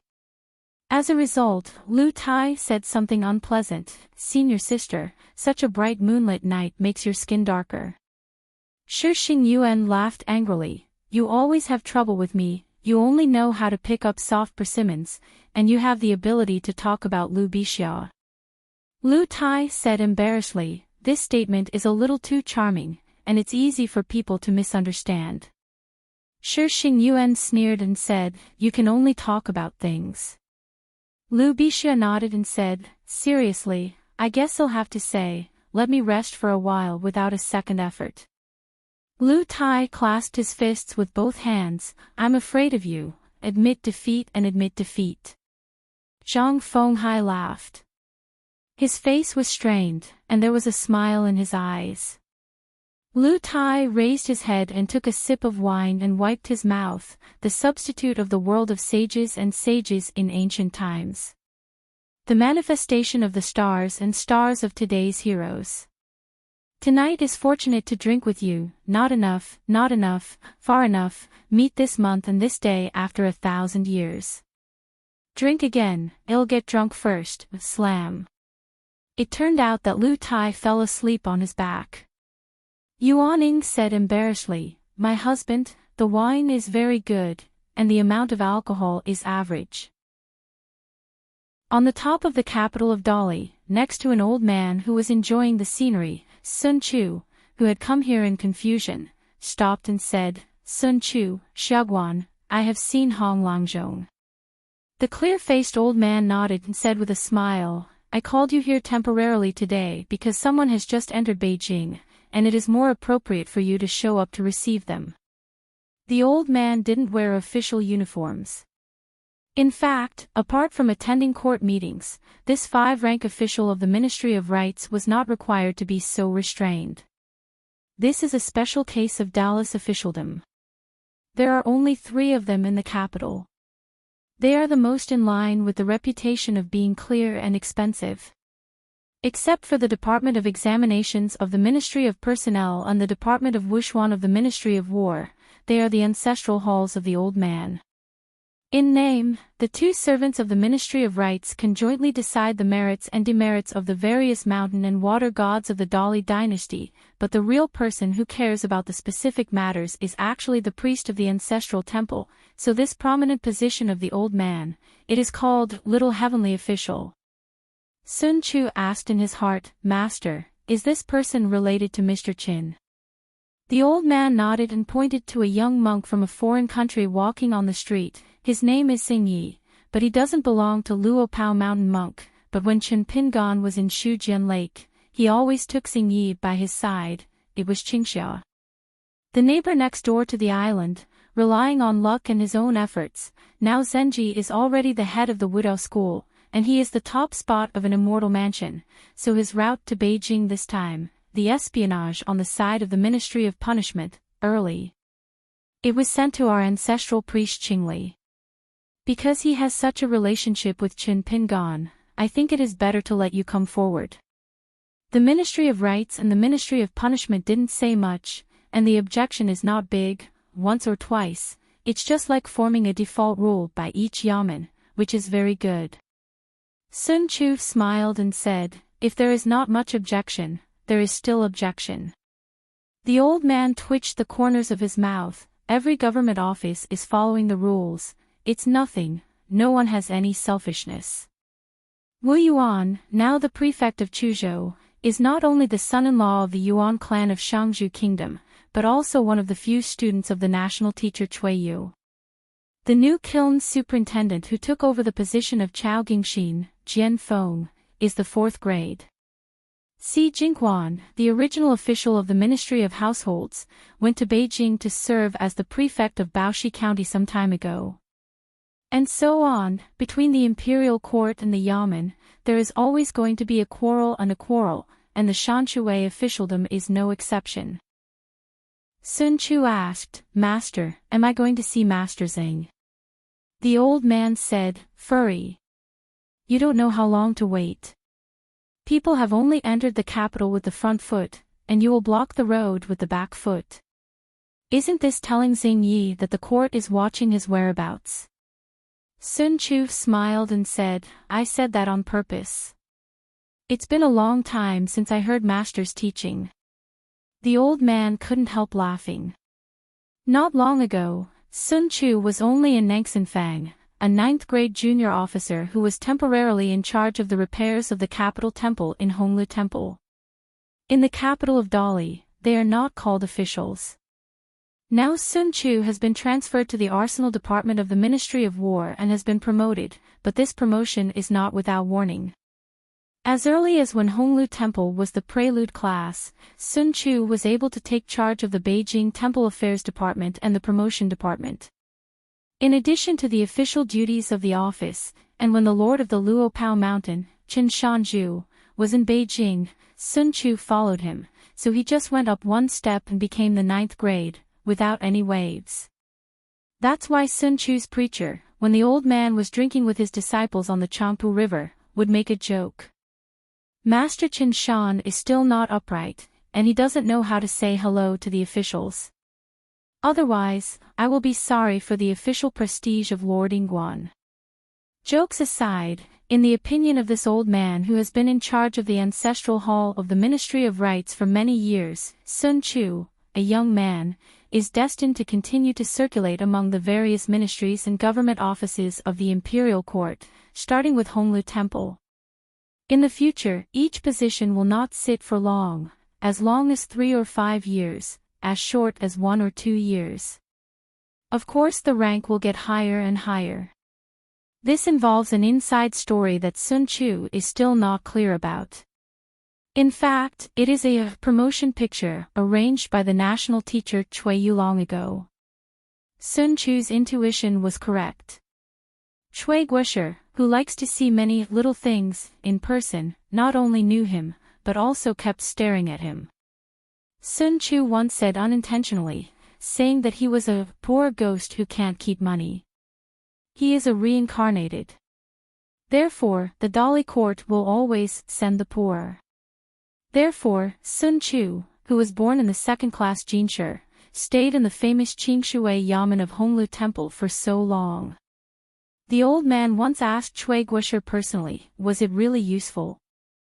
Cui Yu replied with a smile, it must be useful, although it is not very useful, but after a long time, it is still quite impressive. Sun Chu bowed his hands and said goodbye, but the old man nodded in greeting. On the street, Xing tucked his parcel across the street, took a walk alone, and admired the bustling scene of Dallas capital. Xing Yi was talking badly, so he asked Ma Di not to go to Beijing with him. Ma Di began to look for all kinds of reasons that were not reasons. What Xing's sect master is after all a ghost cultivator, so unpopular on the mountain, you are going to the first good place of the Dali dynasty, without her help. You are a clumsy idiot, you can't explain things clearly, trivial things can easily become big things. Xing Yi can't laugh or cry, the Wudao school is the official school recognized by the Dali court and recorded by the Ministry of Rites. In addition, Zenji also has a peace and no problem card. Although it is the last class, it has a high gold content. It is really a kind of peace and no problem in this Aquarius, and everything will be fine. Ma Di also knew that she was making trouble unreasonably. Seeing Zheng Yi's unusual insistence, she had to back down and let Zheng Yi go to the Lulafang in the capital to help her buy some books and antiques that she could get doubled if she succeeded and sold them again. Zheng Yi slowed down a little, but soon returned to his normal pace. In front of the road, there was a young man with a jade tree facing the wind. It was estimated that he was a Beijing official. If he was an official or not, Zheng Yi had a clear look, but this young official was more bookish. Sun Chu cupped his hands and said softly, Sect Master Zheng, my name is Sun Chu, I work in the Arsenal Department of the Ministry of War. I just got the news and left the government office to come to see you. Zheng Yi was at a loss, and bowed his hands to return the salute. Pedestrians hurried on the road, Sun Chu and Zheng Yi turned sideways to give way at almost the same time. In order to prevent the other party from misunderstanding and thinking more, Sun Chu explained the reason to Zheng Yi directly, and used the words of his heart to reveal his identity as a chi practitioner. I was working at Honglu Temple before because I was with Mr. Chen's student Chao Qingqing. It was the same year as the imperial examination, and he was also a friend. So the last time Mr. Chen came to Beijing, Honglu Temple asked me to be in charge of the reception. In fact, I didn't do much from the beginning to the end, but thanks to Mr. Chen's light, I won several awards at Lolafang. This is a rare and expensive ancient book. The imperial court has long known the relationship between the Wudao school and Mr. Chen, so when you appeared in the capital this time, Honglu Temple decided to let me be responsible for the reception after considering it. It belongs to the officialdom. Cross-department secondment, work as a coolie, no wages. After all, Sun Chu didn't tell the truth when it involved some unknown officialdom insider. Xing Yi thanked him again and said, Lord Lao Sun is here. Afterwards, the two of them walked together, Xing Yi, the head of the faction, and Master Sun. Sun Chu couldn't help laughing. Master Xing, you don't need to be so polite, just call me by my name, but it really doesn't work, Brother Sun too. Ro. Xing Yi smiled and said, Master Sun has always called me the head of Xing. Sun Chu nodded and said, then let's change our tune and call him by his first name. Xing Yi grinned, it's good to be brave. Sun Chu asked, when you arrive in the capital, where do you want to go? Xing Yi nodded and said, before I came, I made a list. I would like to take a good look at the 20 small places. Sun Chu said, do you have relatives, friends and a place to stay? If there is none for the time being, I can help arrange accommodation. The official residence of Honglu Temple will definitely not be simple, but if you say how good it is, there is definitely no place. The advantage is that there is no need to spend money. I can lead the way in the famous big inn in the capital, and there are them nearby, but with my little salary, I would never dare to boast about Haikou and say anything about food and shelter. Xing Yi smiled and said, no, Mr. Chen helped to recommend a place. It's a Xianjia Inn in the capital. I know the exact address and plan to live there. Mr. Chen said in the letter that the shopkeeper of that inn was called Gai Yen, and he could live there without spending any money. In addition, Mr. Chen also asked Zenji to go to a street. At the entrance of an alley outside Yin building, from the registration number, you can see a nascent soul immortal named Lu Jiao, and a man from the Zhao family in Tianshui. As a teenager, you can also let the latter take Xing Yi to the capital together. Mr. Chen has always been meticulous in his work. How to get from the inn to the alley is clearly written in the letter. Xing Yi hesitated for a moment. No matter how much he didn't know about officialdom, he also knew that people came here with good intentions, and it would be against the rules to let them go home. Never thought about. Sun Chu nodded and said, since Mr. Chen has already made arrangements, I will not have much to do. Anyway, if I have something to do, I will go to the arsenal office to find me. Sun Chu took out a pocket sword box with the word Tian engraved in seals from his sleeve and handed it to Xing Yi, while Sun Chu himself kept a box with the word Earth, which was convenient for the two sides to send letters with flying swords. Comes in handy again. Sun Chu stopped and said with a smile, I won't follow. I seized the opportunity to take a break from my busy schedule, so I will go to Lulafang to read books. It's annoying to read books and not buy them, so I have to change bookstores often. Xing Yi said tentatively, can I make an appointment with you to go to Lulafang together, and a friend asked me to help me buy books. I don't know how to do it, and am only going to be deceived. Sun Chu nodded and said, it's all official business. Xing Yi grinned. This Master Sun, who was serving in the Ministry of War, was somewhat similar to Mr. Qin. Of course, it was just a resemblance. There was only one Mr. Qin in the world. Sun Chu said in a heartfelt voice, how is the toll calculated? Xing Yi was stunned for a while. After all, he had been with Mr. Qin for a long time, and immediately said, at least 3 books that Master Sun likes but can't bring back. Sun Chu smiled and said goodbye. Xing Yi bowed his hands and said goodbye. Looking at Sun Chu's back, he felt a bit more like Mr. Qin. Later, Zenji found the Xianjiao. If Mr. Qin wrote in detail in the letter, he might not have been able to find it. He knocked on the door, and there were two young female cultivators in charge of hospitality. Guoyingbi, and two others. They are very enthusiastic, and they are naturally handsome, Ying Yen Yen, like a pile of fat powder, with warm words, one son, one fairy teacher, but Xing Yi is a little uncomfortable.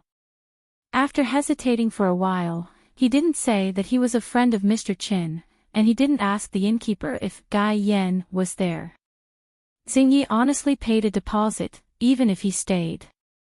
After Zenji entered the room, Gai Yan is in her own house, with her legs crossed, looking at the ledger, doing abacus. Not bad, business is booming.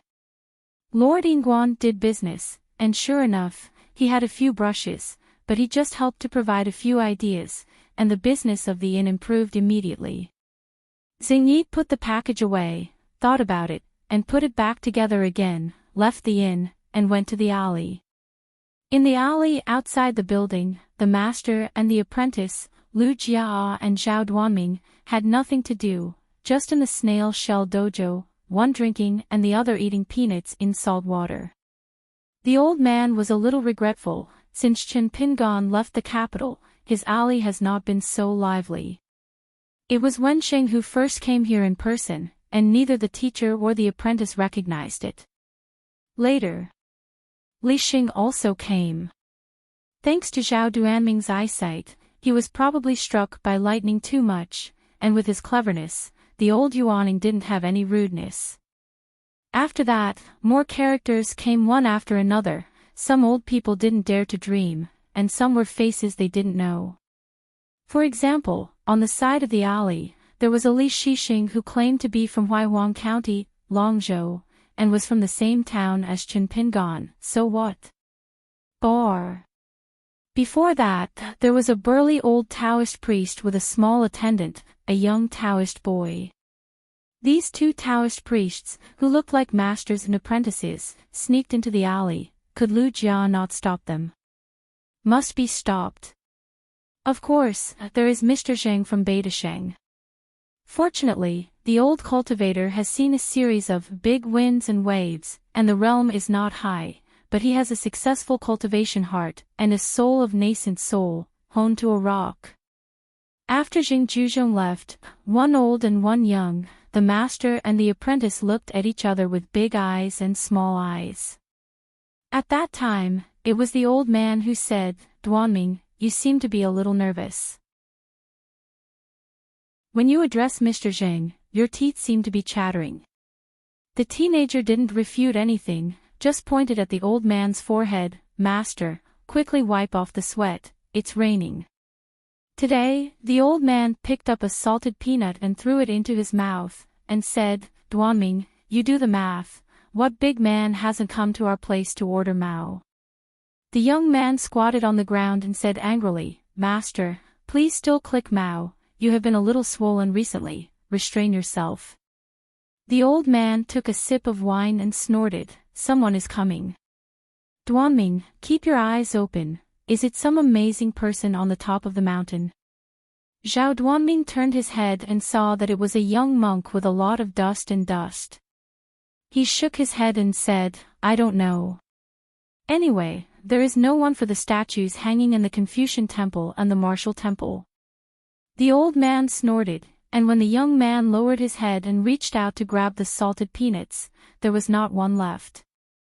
Xing Yi stood at the entrance of the alley, cupped his hands and said, "Xing Yi of the Widow School, used to be with Mr. Chen for a while, and Mr. Chen asked me to come here to find Master Lu and Xiao Xian." When Lu Jia heard this, he was in a good mood.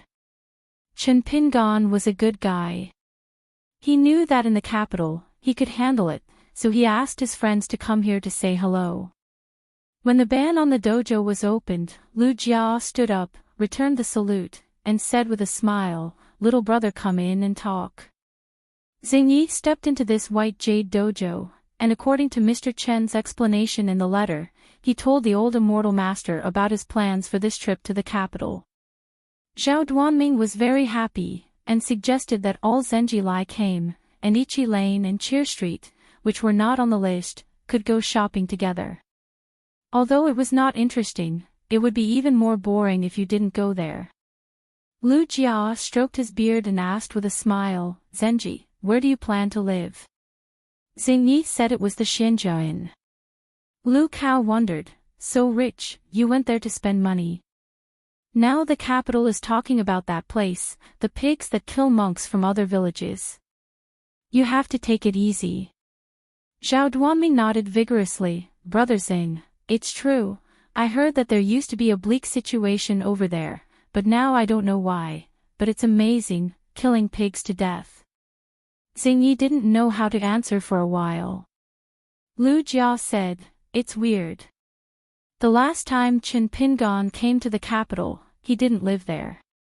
How did he trick you into spending money over there? Is there a bonus?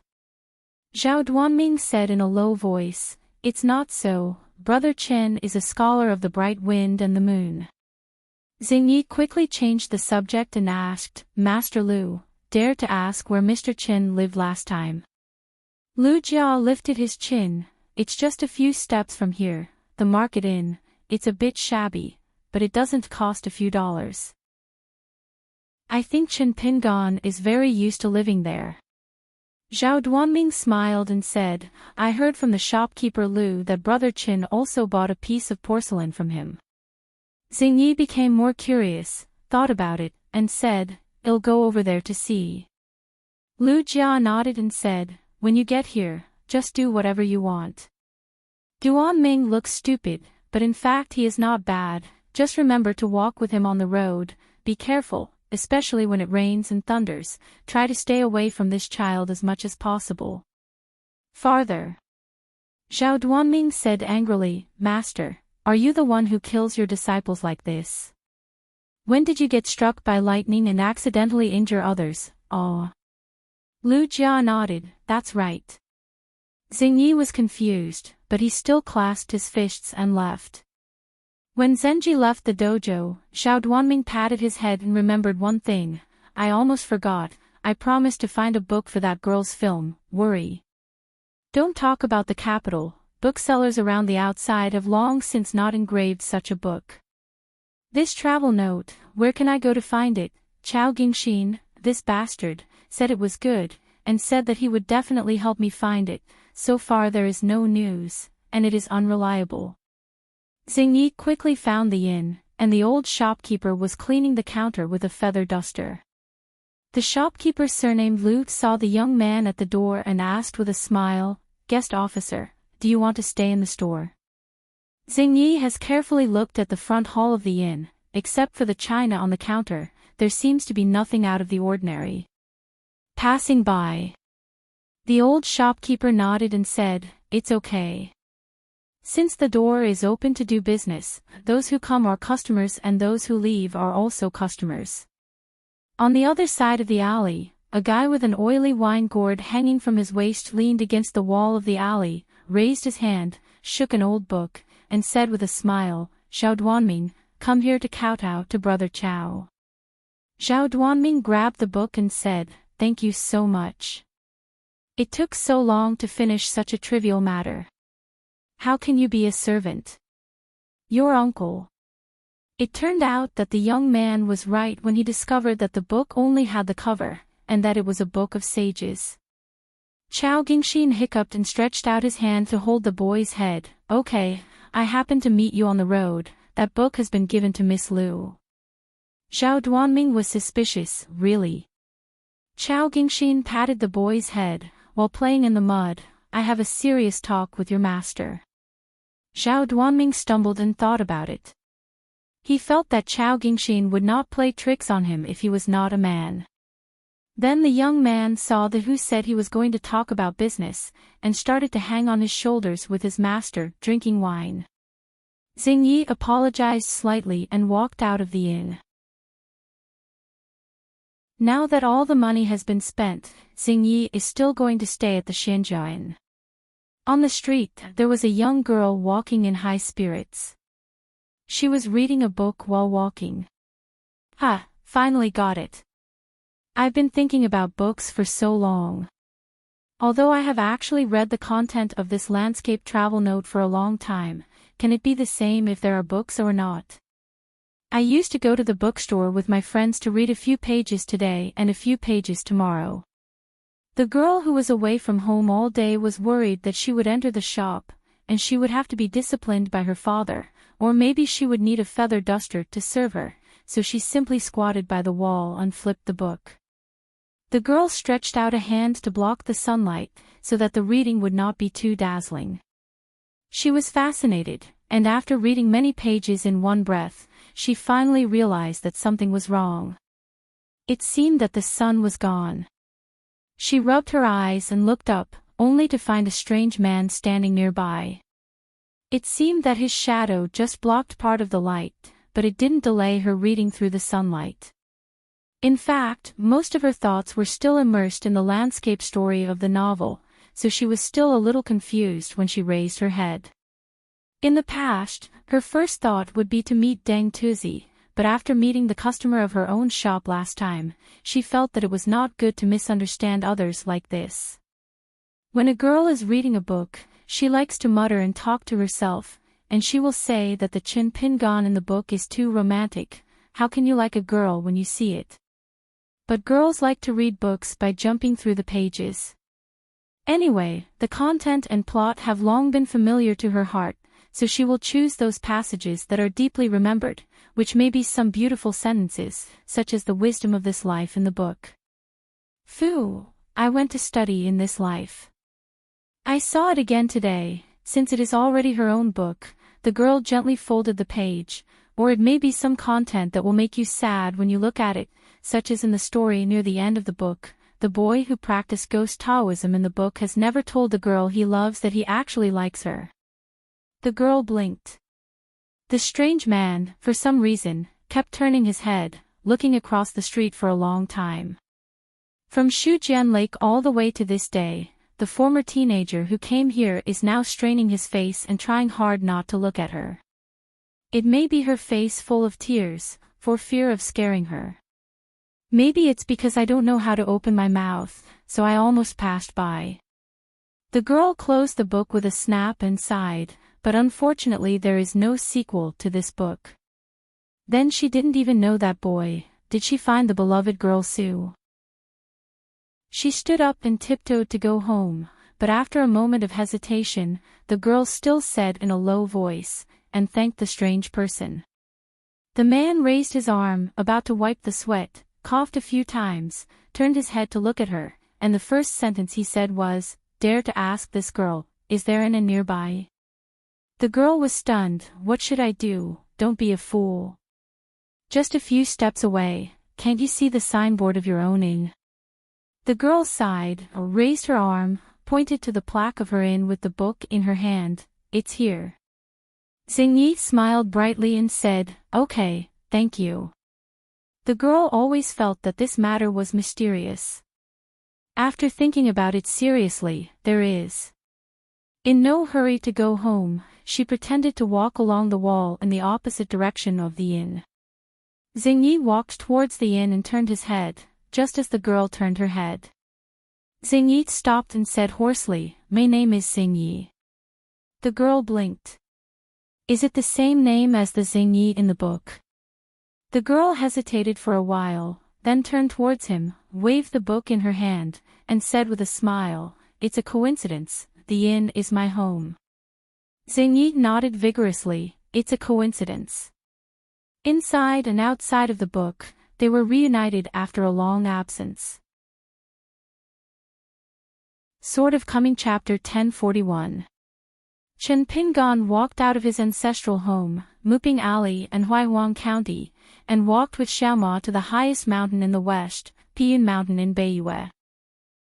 At the foot of the mountain, there is an endless stream of pilgrims, and there is a lot of traffic.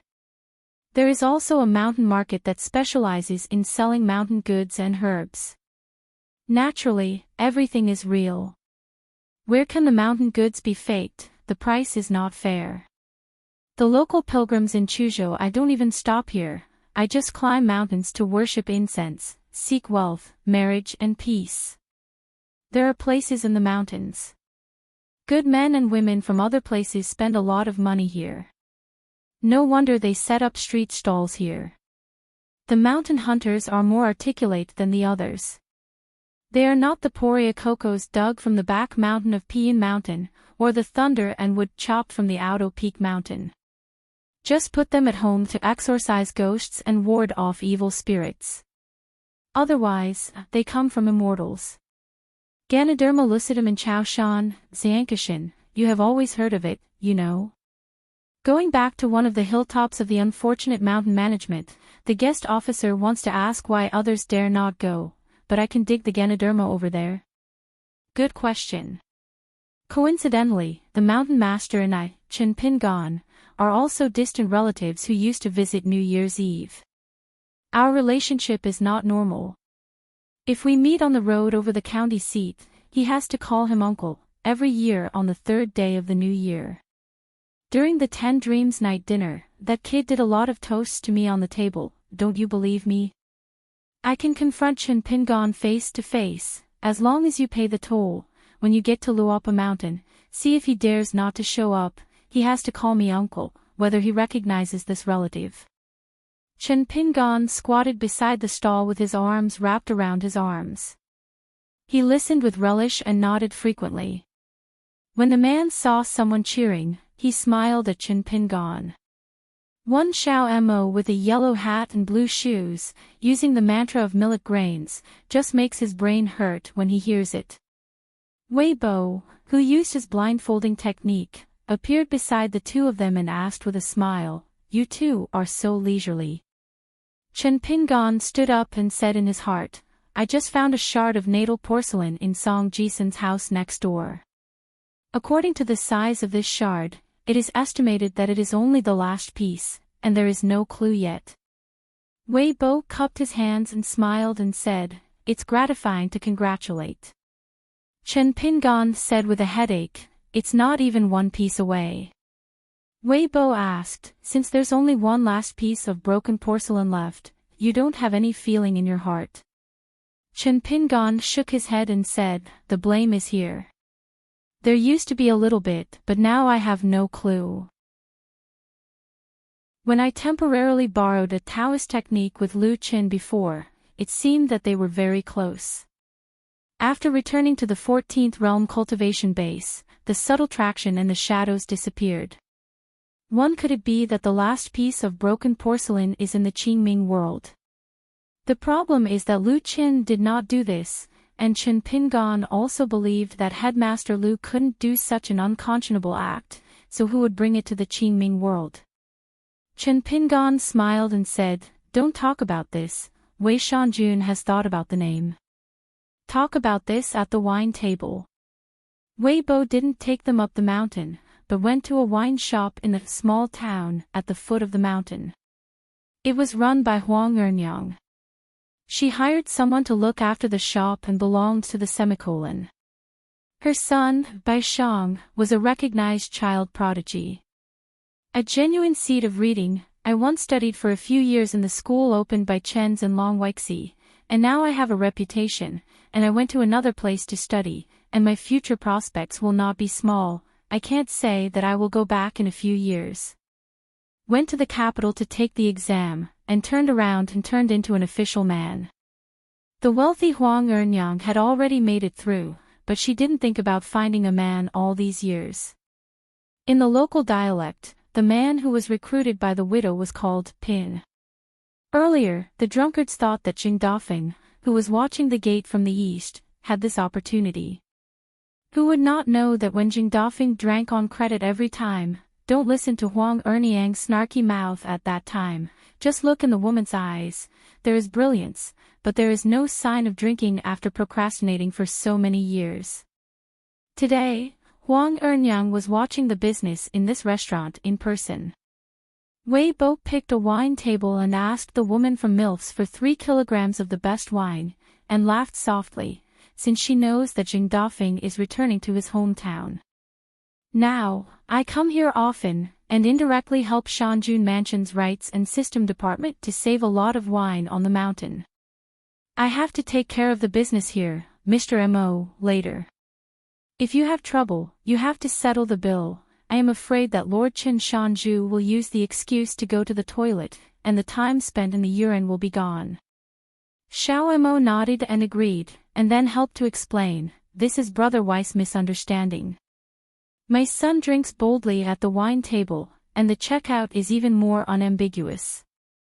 Wei Bo smiled and said, oh. How come I only heard that the second shopkeeper is at the Great Wall of Sword Chi, and he is the best at persuading drinks at the table? They don't take credit at all. Chen Pingan smiled, suffocated himself for half a bowl of wine, pursed his lips, and said softly as usual, it's not that I never give credit, I secretly made an exception twice. There are only 2 exceptions. After that, if the wine shop wants to make an exception to whomever it will give credit, there is no chance. The wine table and wine bowls and drinks in the small wine shop are always there. Chen Pingan took the initiative to change the subject and asked, isn't the God Number night tour? Wei Bo said, it's not a night tour, I'm going to make up my own name Lingze. As for the booklet, I added more than 30,000 words, the signature is enough, you are at the wine table today, you have to promise me this, they'll return the booklet to you, otherwise my friends won't have to do it in the future. Chen Pingan, don't think I'm joking, I'm taking this very seriously. Chen Pingan nodded, Wei Shan is a big monarch, I dare not refuse. Wei Bo stared and said, it's not true, is it?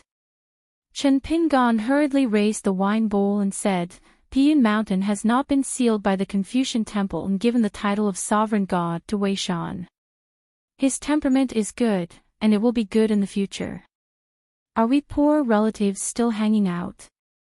Xiao Mo nodded, followed by raising the wine bowl, without any nonsense, doing it first and drinking it all in one go. Xiao Mo said, don't forget about wealth and honor, Wei Shanjun shouldn't.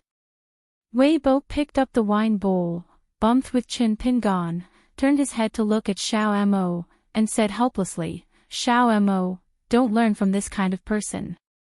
If you drink well, the wine is too bad. I don't advise you on the wine on the table, I don't treat you as a friend, I don't have a relationship, and drinking is drinking water. You don't respect my wine, you just don't treat me as a brother. Listen, are people saying this?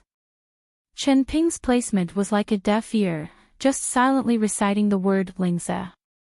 According to the interpretation of words, Lingze means the anointing of the sky, which can be used as a metaphor for the virtuous politics of a country. Before Wei Bo served as the land master of Chiduan Mountain, he was the Dayua Mountain king of Shinshui Kingdom, a great dynasty of the ancient Shu land. The divine name Lingze is somewhat nostalgic in nostalgia for the hometown. It's not that there are any taboos in the landscape and officialdom, it's just that for Wei Bo, there are advantages and disadvantages. To be honest, it's not as good as night tour. As a prince of Beiyue Mountain in a continent, the divine name is related to Gonlin Yulu. Moreover, once Wei Bo chooses this divine title, he will be completely tied to Dali Song clan.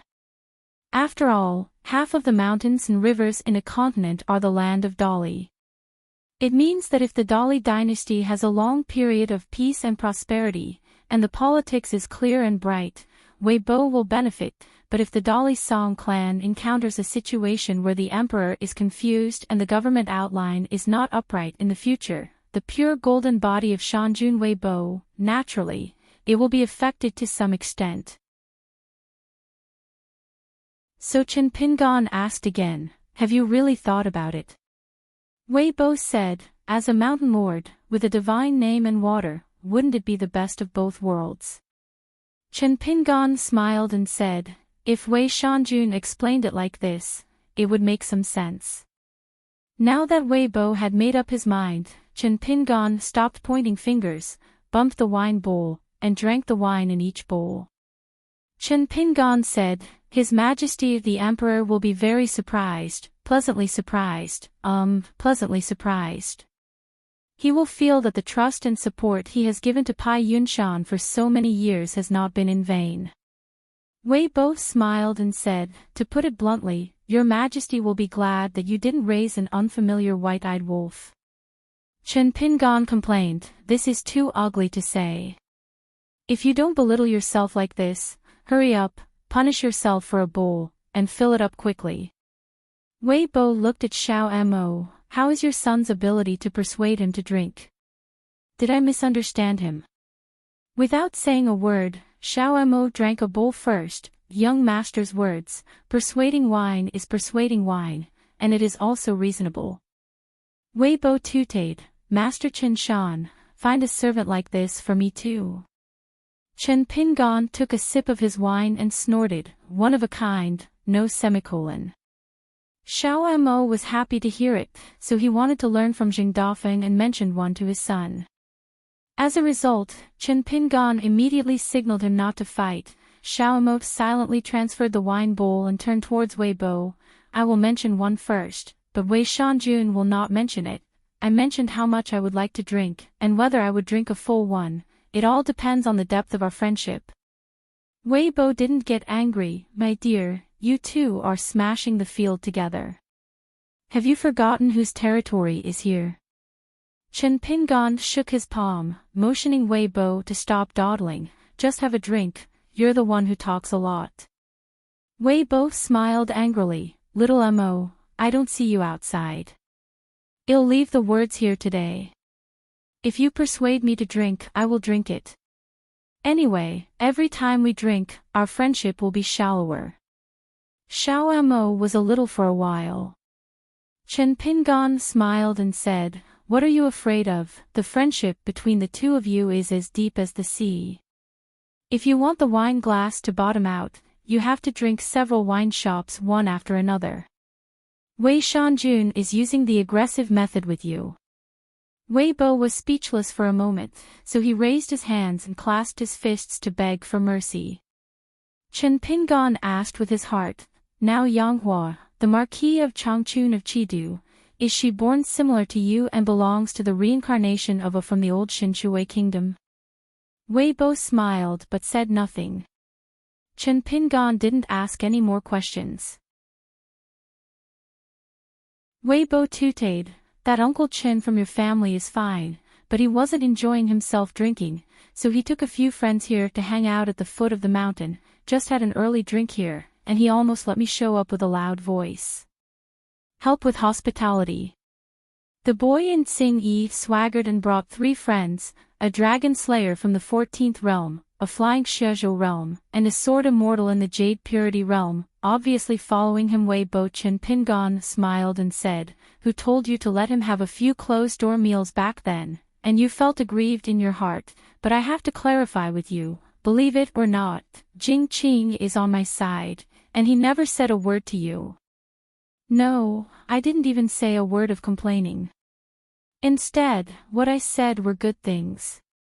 You didn't know the scene. While you were full of grievances, you had to hold your nose and say good things about you. It was hard for him." Wei Bo was surprised, and thought that Chen Lingjun, the little bastard, would be on his master's side, and would only complain and say bad things about himself. Xiao Mo nodded and said, "Jingqing is on Luopao Mountain, and he only said that he is on my side. He also never said that Wei Shanjun is not.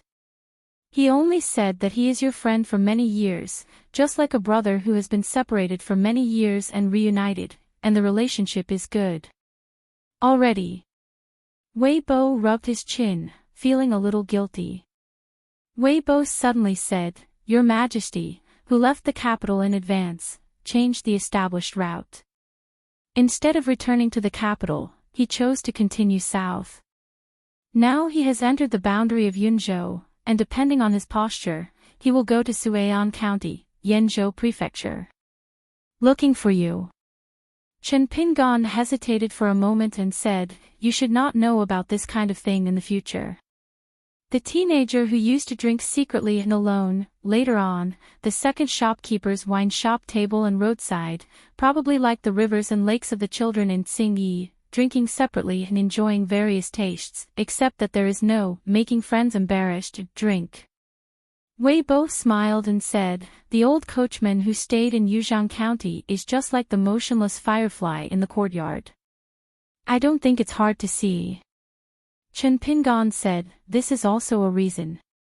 Do you have the ability to find a worse one?" Wei Bo raised his wine bowl and said in high spirits, "I want a drink, do I still need an excuse?" Chen Pingan hurriedly raised his butt, held the bowl with both hands, and said flatteringly, "That's a good word, it's the best thing to do at the wine table."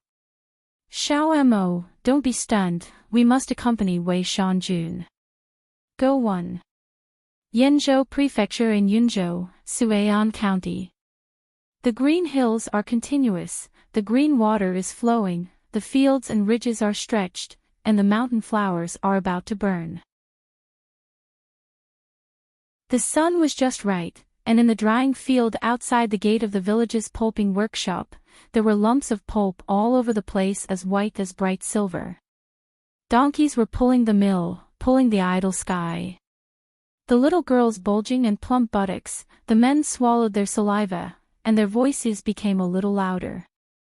The old man sat in the shade of the eaves, smoking a dry cigarette, mentally calculating the amount of rain since the beginning of spring, thinking about a year.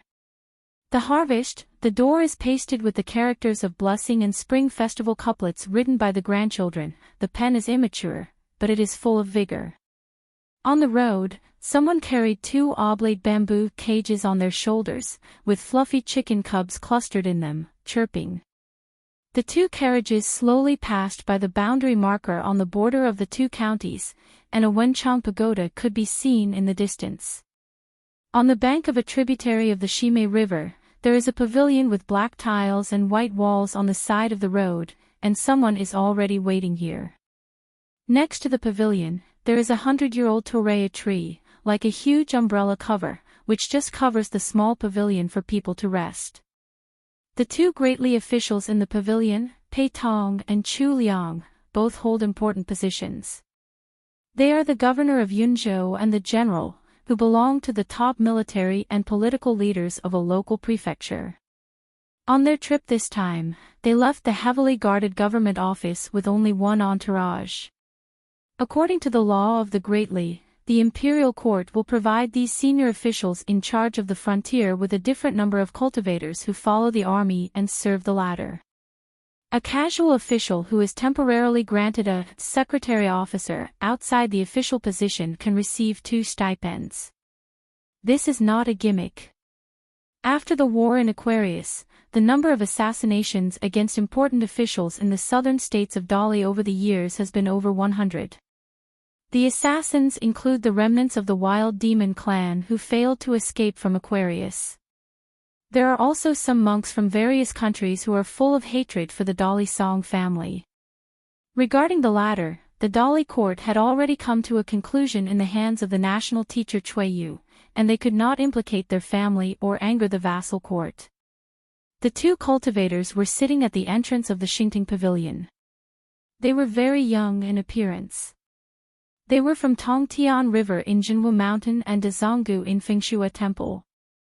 This time, Pei Tong and Chu Liang, 2 important civil and military officials who started from poverty, received a secret order not long ago, asking them to find a place to pick them up at the border of Suian County today.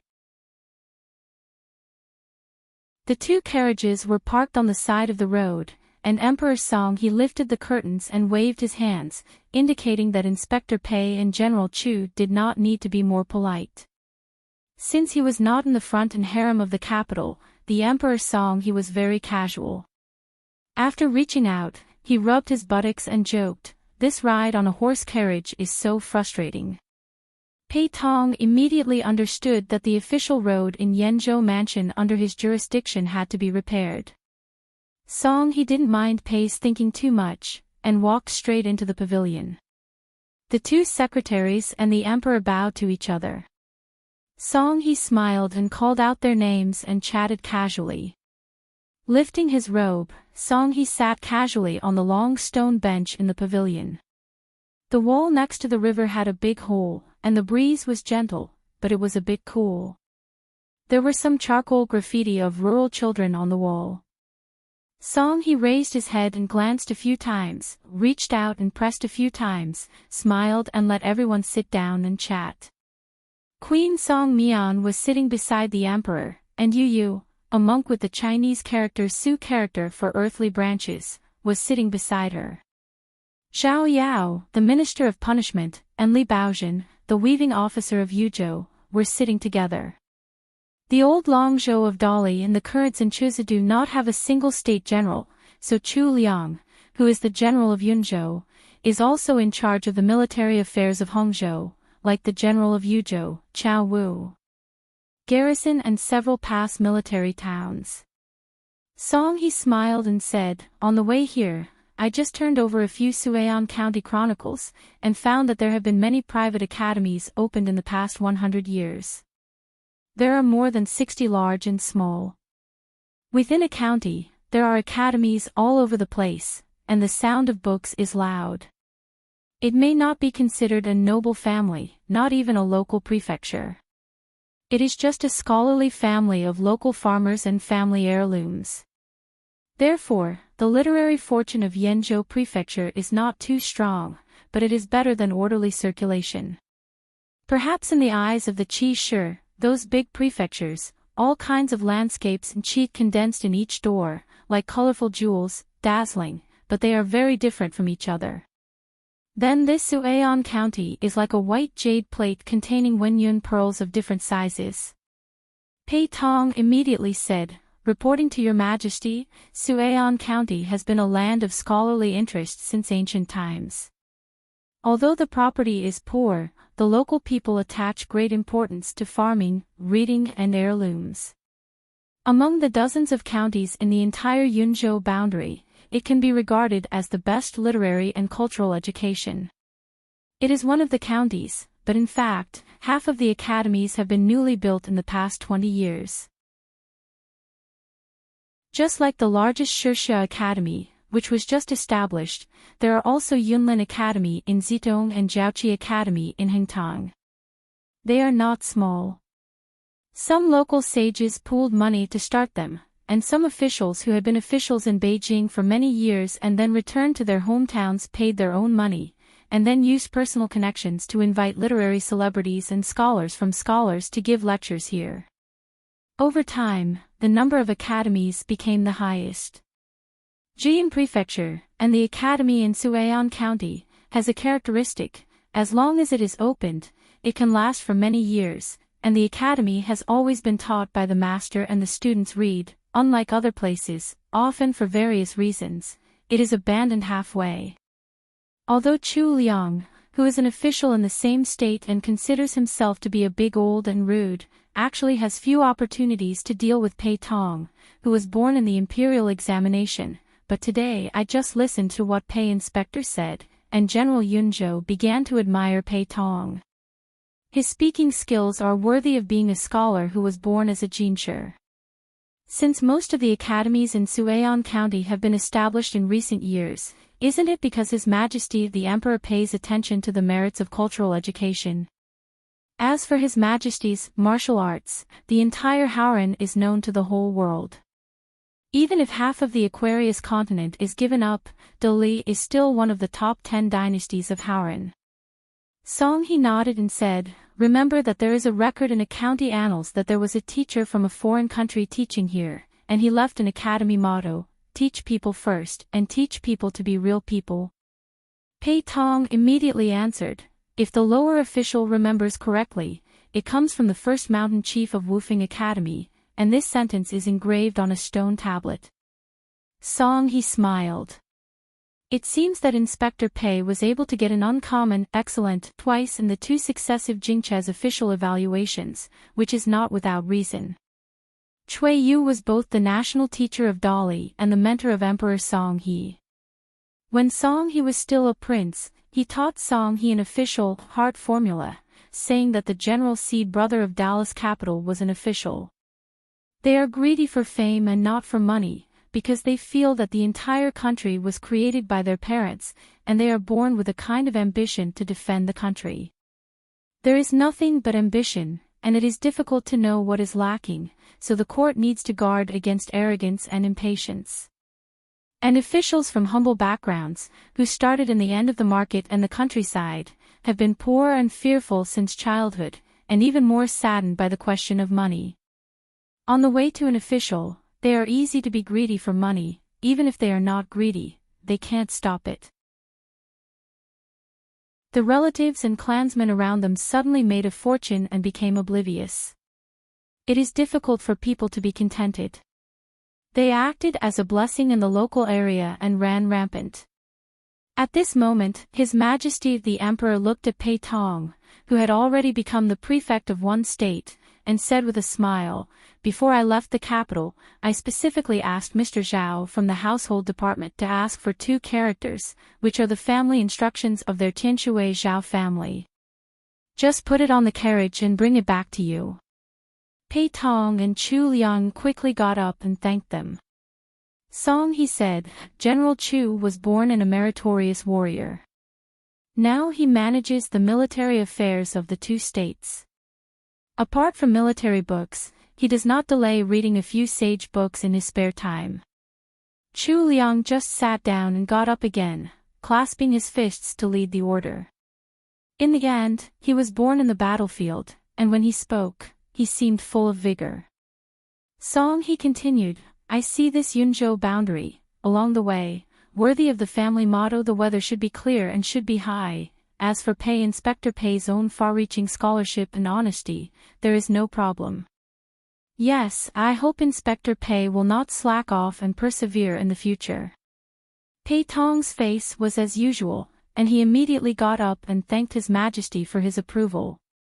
It's just that this frontier official, who is less than 50 years old, has caused huge waves in his heart. His Majesty said the word itself. What about his Pei Tong's family? Moreover, Zhao Shengshu of the household department was the founder of the pavilion style. As for the family motto of the Tianshui Zhao clan, Pei Tong naturally knew it by heart. Ri village, Pei Tong immediately thought about it, and when he returned to the provincial governor's office this time, he immediately sent a letter to the family to let the family conduct self-inspection. And if there is a lawsuit, the person who should be brought to the court will be sent to the local government. There is no small punishment or a big commandment. In the ancestral hall, the genealogy will be expelled on the spot. Song, he smiled and said, "I called you here this time to accompany me to meet someone." The military general Chu Liang was at a loss, but the civil servant Pei Tong understood it at one point. After a little thought, he guessed the identity of the other party. There is no other person who can make His Majesty the Emperor make such a move. Could it be that Liu Peishan had a dispute with the imperial court because of the ownership of the Zimehi Dragon Palace site? So much so that His Majesty the Emperor is required to come out in person to smooth things out. Afterwards, the Emperor Song he said that he would take a walk for a while, and asked them to wait a few miles ahead in a carriage. Walking out of the pavilion, with only the servant Zhao Yao and the weaving officer Li Baozhen by his side, Song he took out a slab-sized booklet from his sleeve, with the secret contents written by the Yuzhou Weaving Bureau on it. General Chao Wu of Yuzhou went to Pian Mountain in Beiyue, and then Shanjun Weibo went to Luopao Mountain to inform Chen Pingan. Finally, the 2 sides met for tea at the ritual department in Shanjun's mansion. This is only the content of the main volume of the secret book. The content of the supplementary book is more detailed. It is a supplement to the main point of the main book. To this day, only the Hongzhou Logging Institute has not submitted any documents to the emperor. Previously, on the side of Lin Jingqing, the chief officer of the Logging Institute, the emperor was just chatting with the last man in the Lizhu cave, talking about the customs of the small town, but the 2 sides did not talk about any official affairs. Chen Pingan, under the pseudonym Chen Ji, opened a school in the village where the source of the Shimei River is located, and became a teacher. Knowing this secret, but none of them reported secretly to the Ministry of Rights and the Ministry of Punishment, and chose to deliberately conceal it. And the reason why the Dolly Court was due to the whereabouts of the monk in the Jade Pure Realm in Qinggong Mountain, Lixiazu. The punishment department followed the vines and hit me in the right direction. After that, it was the first person on Lixiazu Mountain. Jing Hao, an old cultivator of the Ascension Realm, rushed to Yunzhou in person. Of course, Jing Hao greeted the imitation by Yujing over the capital Luojing. The reason for the old cultivator was to come. Aquarius met a friend on the mountain in Chuzhou. In general, the court is still aware of it later.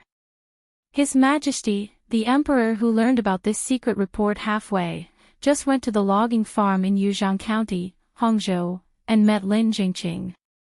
From the beginning to the end, this trip to Nanzhang's friendship did not make much fanfare, so that the entire Hangzhou officialdom, it is still unclear that the Queen Mother is now in the Nan clan in Yuzhang County, and the Emperor has come and gone.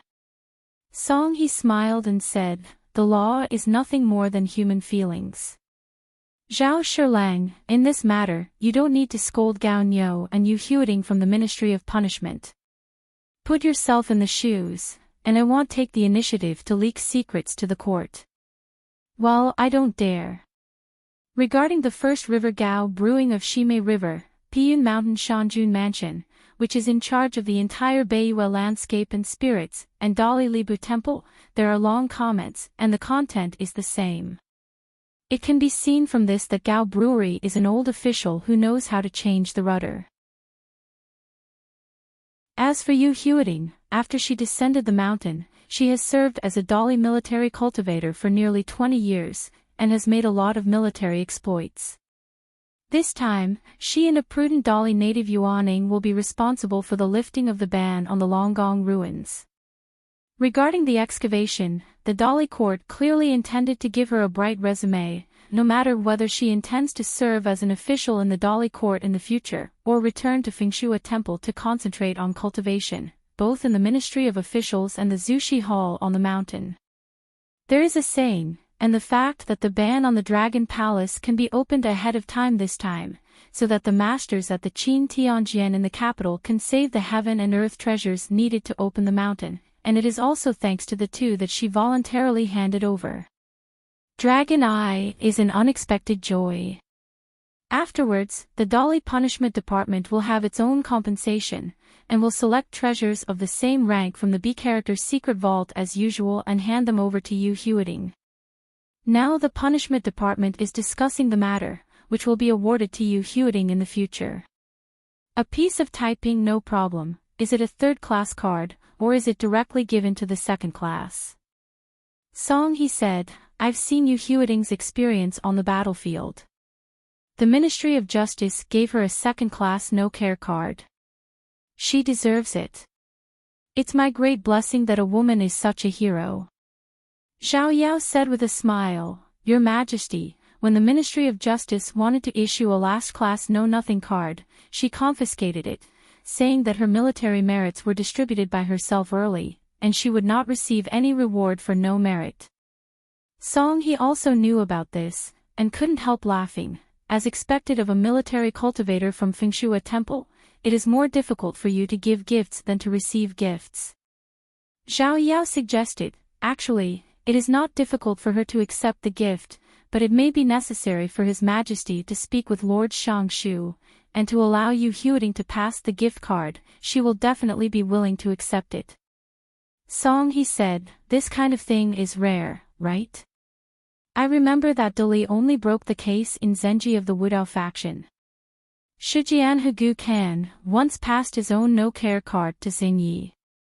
Zhao Yao nodded and said, "Then it's fine to add an additional condition. It's okay to transfer it, but the second-class no-care card must be downgraded to the third class. With Yu Huiting's character, she is still happy." Song He turned to look at Li Baozhen, who was beside him, and asked with a smile, "Li Zhizao, what do you think?" Li Baozhen smiled and said, "Your Majesty is wise, and he has already made a decision in his heart. He is in the examination school for Zhao Shilang and Xiaoguan." Song he patted Li Baozhen on the shoulder and joked, "The outside world says that you guys who came out of Lizhu cave, if you praise someone, just open your mouth, and if you swear, you don't need to write a draft."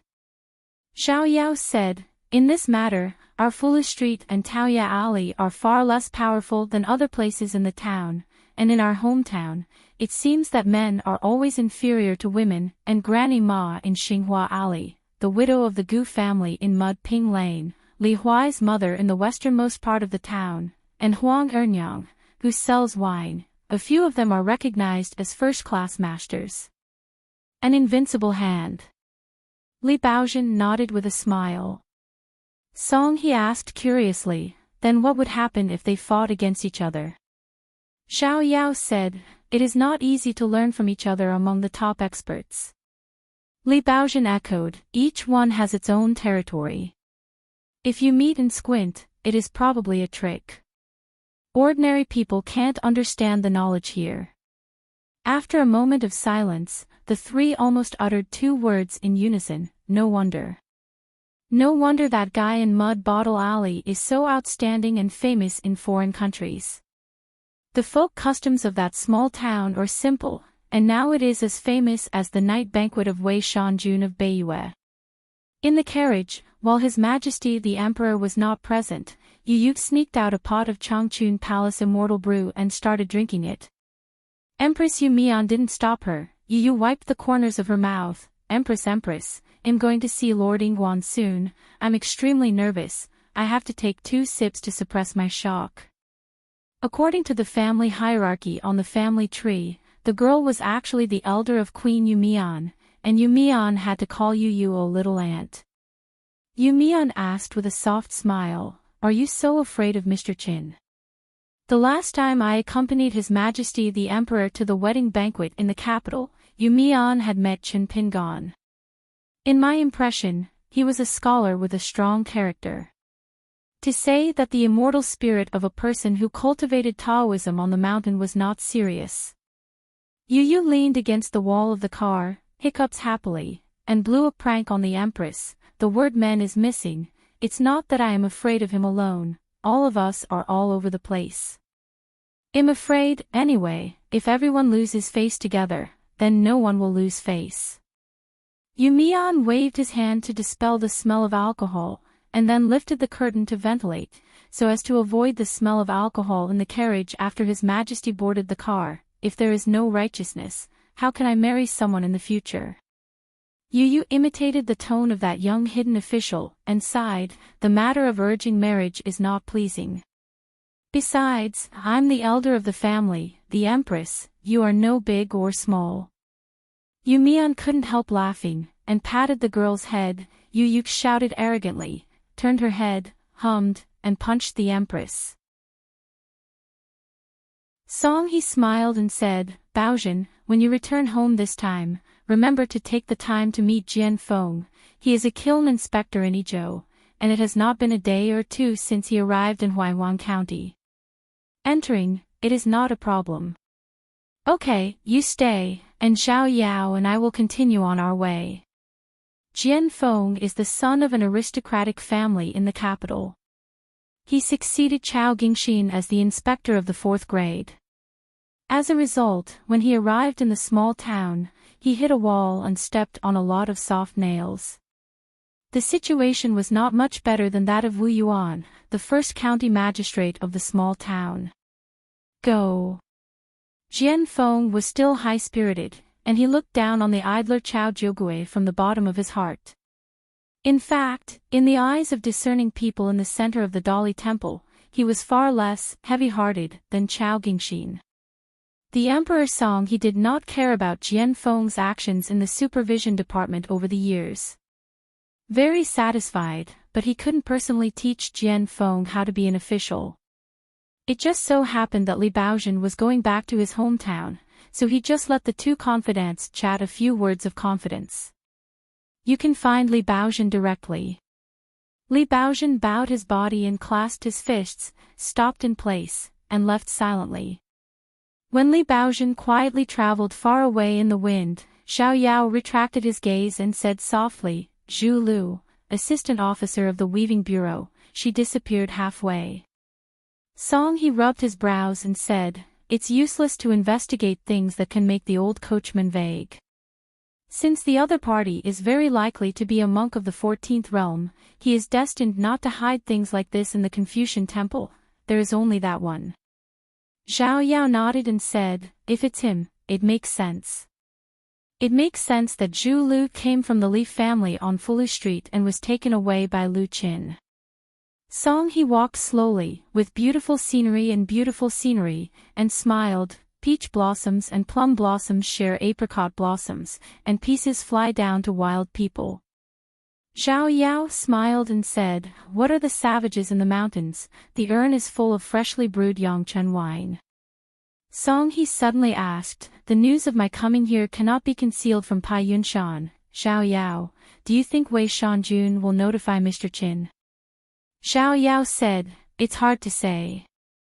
It's really hard to say.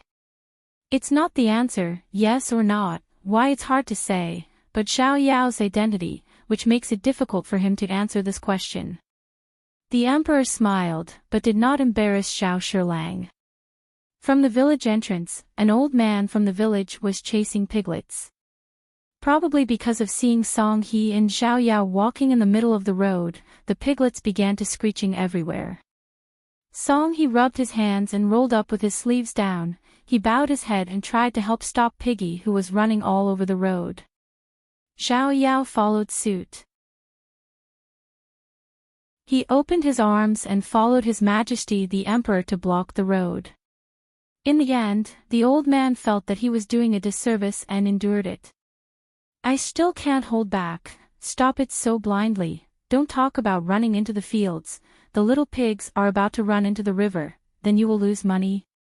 The old man was anxious, and hurriedly told the two guys to stop working. He was so busy himself that he managed to collect the piglets, and Song He and Zhao Yao were complained.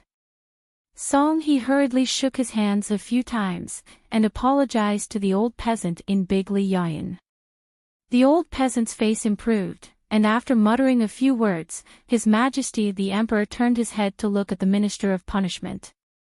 This Yenzhou mansion, with mountains and mausoleums in its borders, is a typical 10 li different from customs and 100 li different in pronunciation.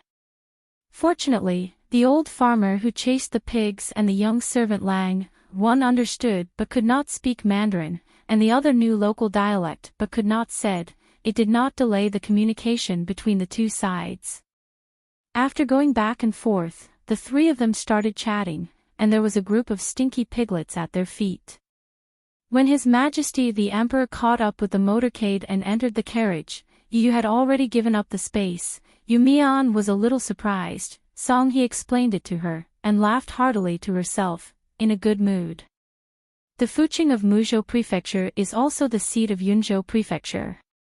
A Fengming temple with a plaque on the main courtyard of Yunzhou Road has 3 important guests today, all of whom are from the capital. The 2 plaques are hung together, which means that it is not only a local Taoist temple, but also a Taoist government office under the jurisdiction of the Dali Chongshu Bureau. An old Taoist priest holding a whisk in his hand, looked up at the couplet outside the Taoist temple, and said with a smile, "The Taoist temple has doubled in size.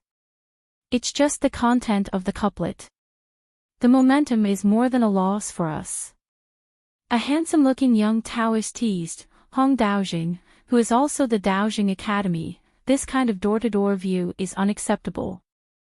The old Taoist priest known as Daojing shook his head and said, "My generation of Taoists, we are good at learning from the past and seek truth from facts. Where do you come from? Don't go to the top of the line, you kid. Give Pin Dao Ai medicine on the side of Hall Master Wu." The middle-aged Taoist priest standing in the center narrowed his eyes with a smile, nodded and said, "The content of the couplet is not as chewy as your Taoist temple." The 3 uninvited visitors outside the door, the old Taoist surnamed Hong, are the Taoist priests of the main academy of the capital. The young Taoist priest is Daola Gelying. He also has a hidden identity, one of the Dali earthly branch monks. They are located in the Xingya office of the Capital Road, and the content of the couplets they hang is indeed not small, and it can be said to be full of ancient meaning. The song by Golden Court is a blessed place, and the spiritual ruins of Taoism will be remembered for eternity. Outside the gate of the government office, there is a monument beside the steps. The person who erected the tablet is the leader of the Dali Chongshu Bureau today. He has a series of titles. The three-hole disciple leads the capital Daoist Wu Lingjing, the owner of the Chongshu Pavilion. That is, the middle-aged Taoist priest who is in charge of Taoist affairs in Dali country in name, Wu Lingjing, whose title is Dao Shijing, and his weight in the Dali court is similar to the Buddhist master Sanzang. Wu Lingjing is not a local, Taoist priest of Dali. His ancestral home is in the southeastern boundary of Beipingzu. In the past, Qingyuan Kingdom, one of the vassals of Dali, used to be the abbot of an unknown Taoist temple. Today, this middle-aged Taoist priest is the leader of the Dali Chongshu Bureau. In a sense, he was not one of the hundreds of thousands of Taoist priests in the entire Dali dynasty, the one with the largest official. Wu Lingjing and the monk who obtained the title of Sanzang Master a few years ago and also abbot the Dali Translation Bureau belong to the same hometown and are from the Qingyuan country. The Taoist priest and the monk were all recommended by Lu Qingfeng, the minister of rites of Luojing in the past. Soon a Taoist priest appeared to inquire. After learning the identities of the three, he was shocked, and hurriedly led him into the Taoist temple, and informed his own Taojing about the matter. In the blink of an eye, in addition to Yunzhou Daojing, there were also two Daolu who happened to be errands and discuss affairs in the Taoist temple. They led a large group of local Dao officials who had been recorded by the court. They held their breaths together, walked lightly, and quickly came to meet Wu Lingjing and his party. People. This Yunzhou Daos Henjuan is in the same system as the capital Daos Henjuan, and it consists of 6 divisions: genealogy, CI lawsuits, green words, palm prints, geography, and Qing regulations. However, there are a total of 6 Taoist records in the main courtyards of the states, and there are a total of 7 Taoist officials who receive imperial salaries, and their rank is 1 level lower than that of the capital. In addition, the 6 Daolu are often in charge of a certain Daoguan affairs in an important prefecture and county in a state. The Jingshi Daos Henjuan is a Taoist temple with a very small face. It is the kind of place that ordinary people in the capital will miss when they walk by. The Yunzhou Daos Henjuan office, which is slightly lower in rank, is located in such a magnificent building. The style is a Taoist temple in a fairyland. Yunzhou Daojing, who is currently in charge of Taoist priests in one state, is a monk in the Jindan realm. Almost all of the dozens of state Daojing offices in Dali are attached to a certain Taoist temple with a long history. The first impression of the Taoist priests when they saw the leader of the Chongshu Bureau was that their Taoist hearts were a little nervous. In officialdom, they were not afraid of the kind of sanctimonious appearance, but they were afraid of this kind of boss who seemed to be approachable with a smile.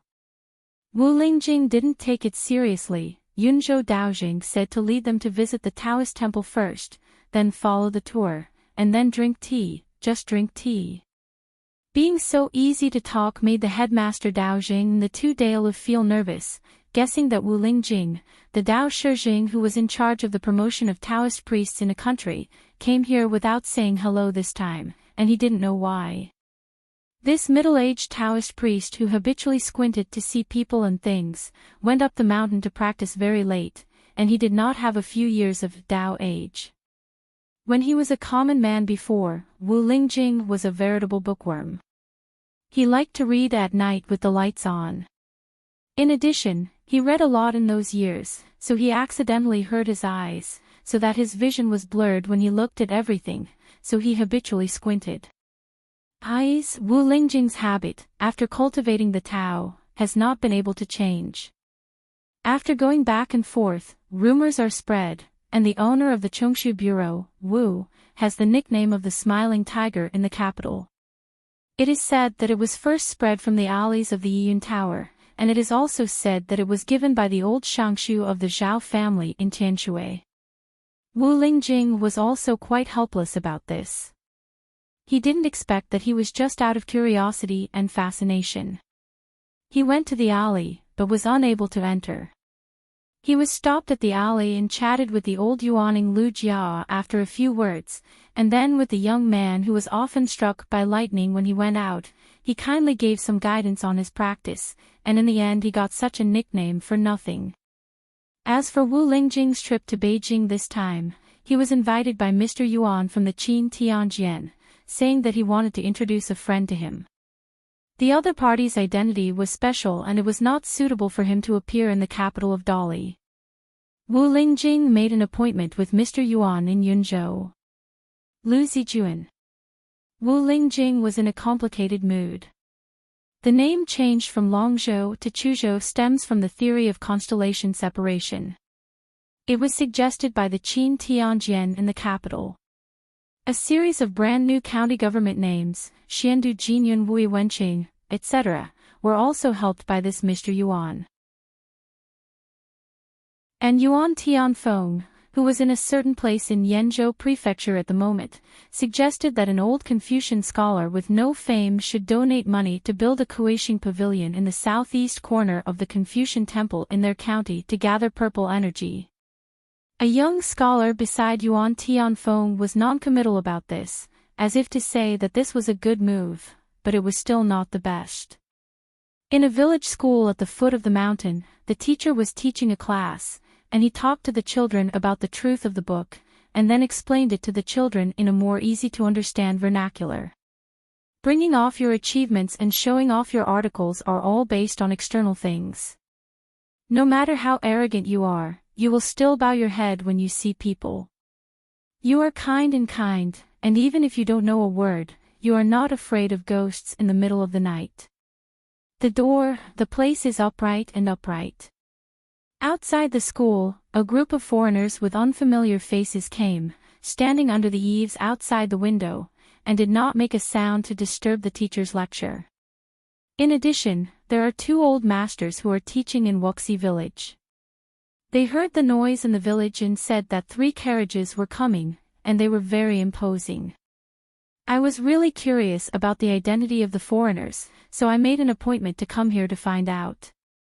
2 elderly masters, one is the master of Wuxi village school, the old boy Feng Yuanting, and the other is Han Kuang, whose word is Yunqing. Now he is a private school teacher for the richest family in the village.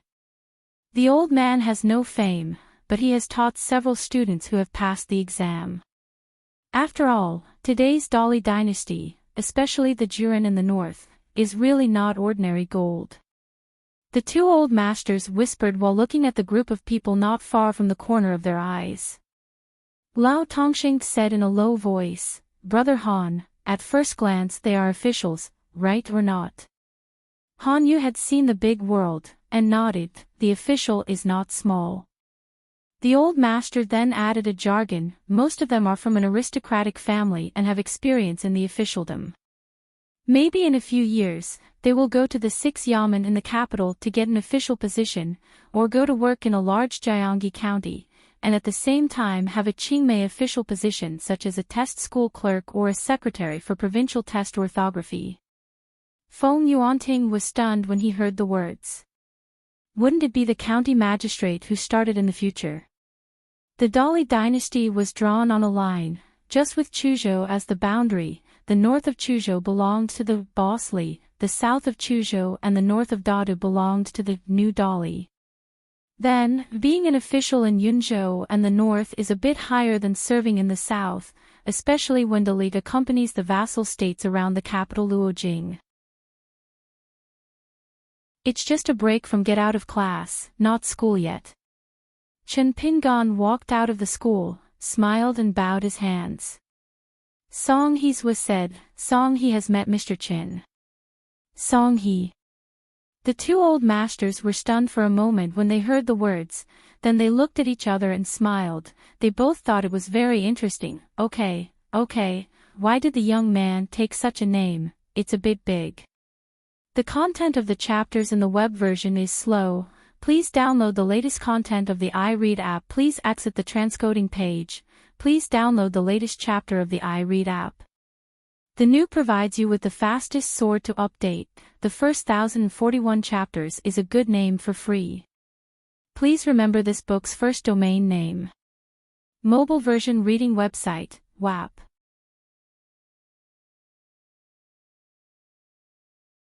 Sword of Coming Chapter 1042. The village school is by the water. There is a plum tree in the ancient stream. People are standing next to the tree at the foot of the cloud. The sound of the water and the color of the plum blossoms all race to see you. There are thousands of green bamboos in the mountains. When night falls, it will be a different scenery. The flowing water and bright moonlight melt into a stream of snow.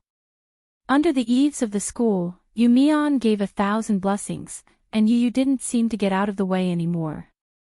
Chen Pingan nodded in greeting with them, then cupped his fists with his two colleagues, and said with a smile, "Mr. Ching, Mr. Feng, I made the two seniors laugh, and I teach in the hall.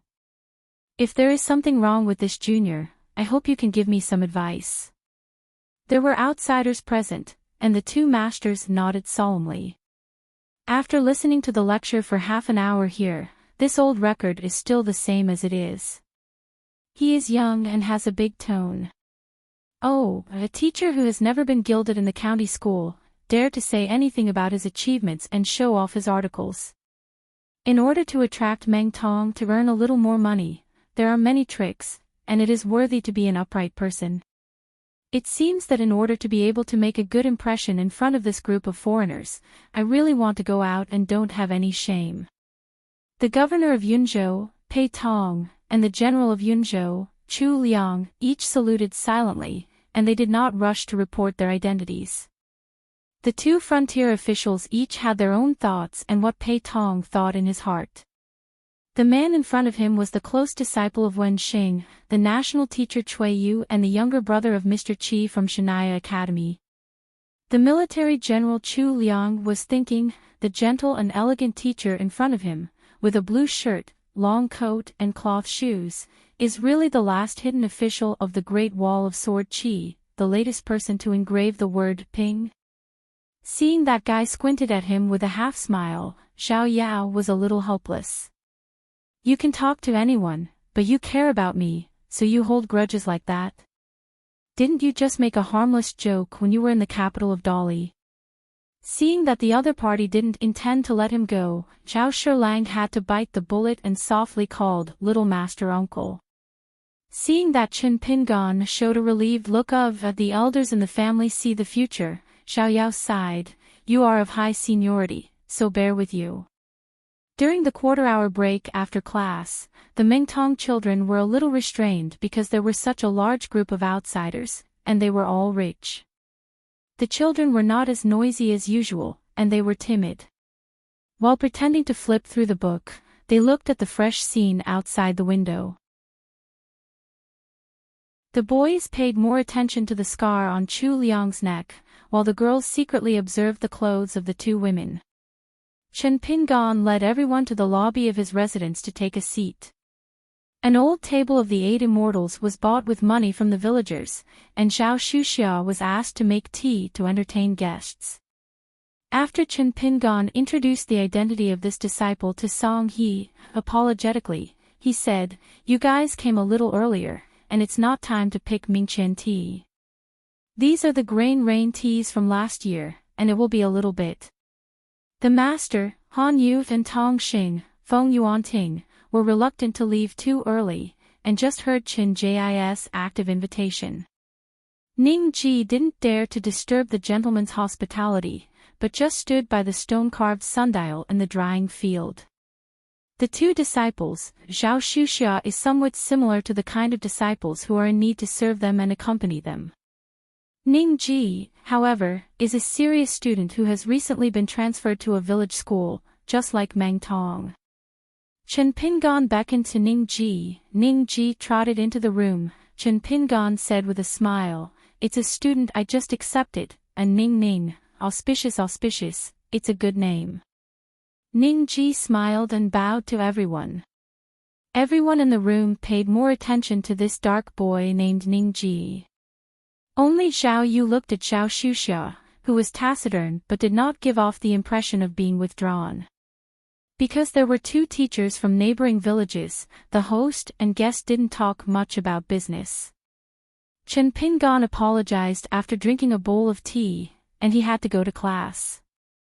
He took Ning-ji out of the house and asked Zhao Xuxia to stay.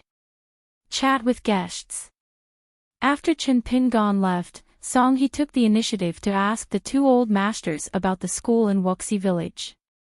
On the side of Pirchinji, the two old men still put on airs, but on the side of these foreigners who can't figure out the details, the two masters are not so casual, especially the man surnamed Song who is vaguely headed. It seems that he has a few kilograms of official energy, so when he asks and answers, it is like being asked about his homework by his husband.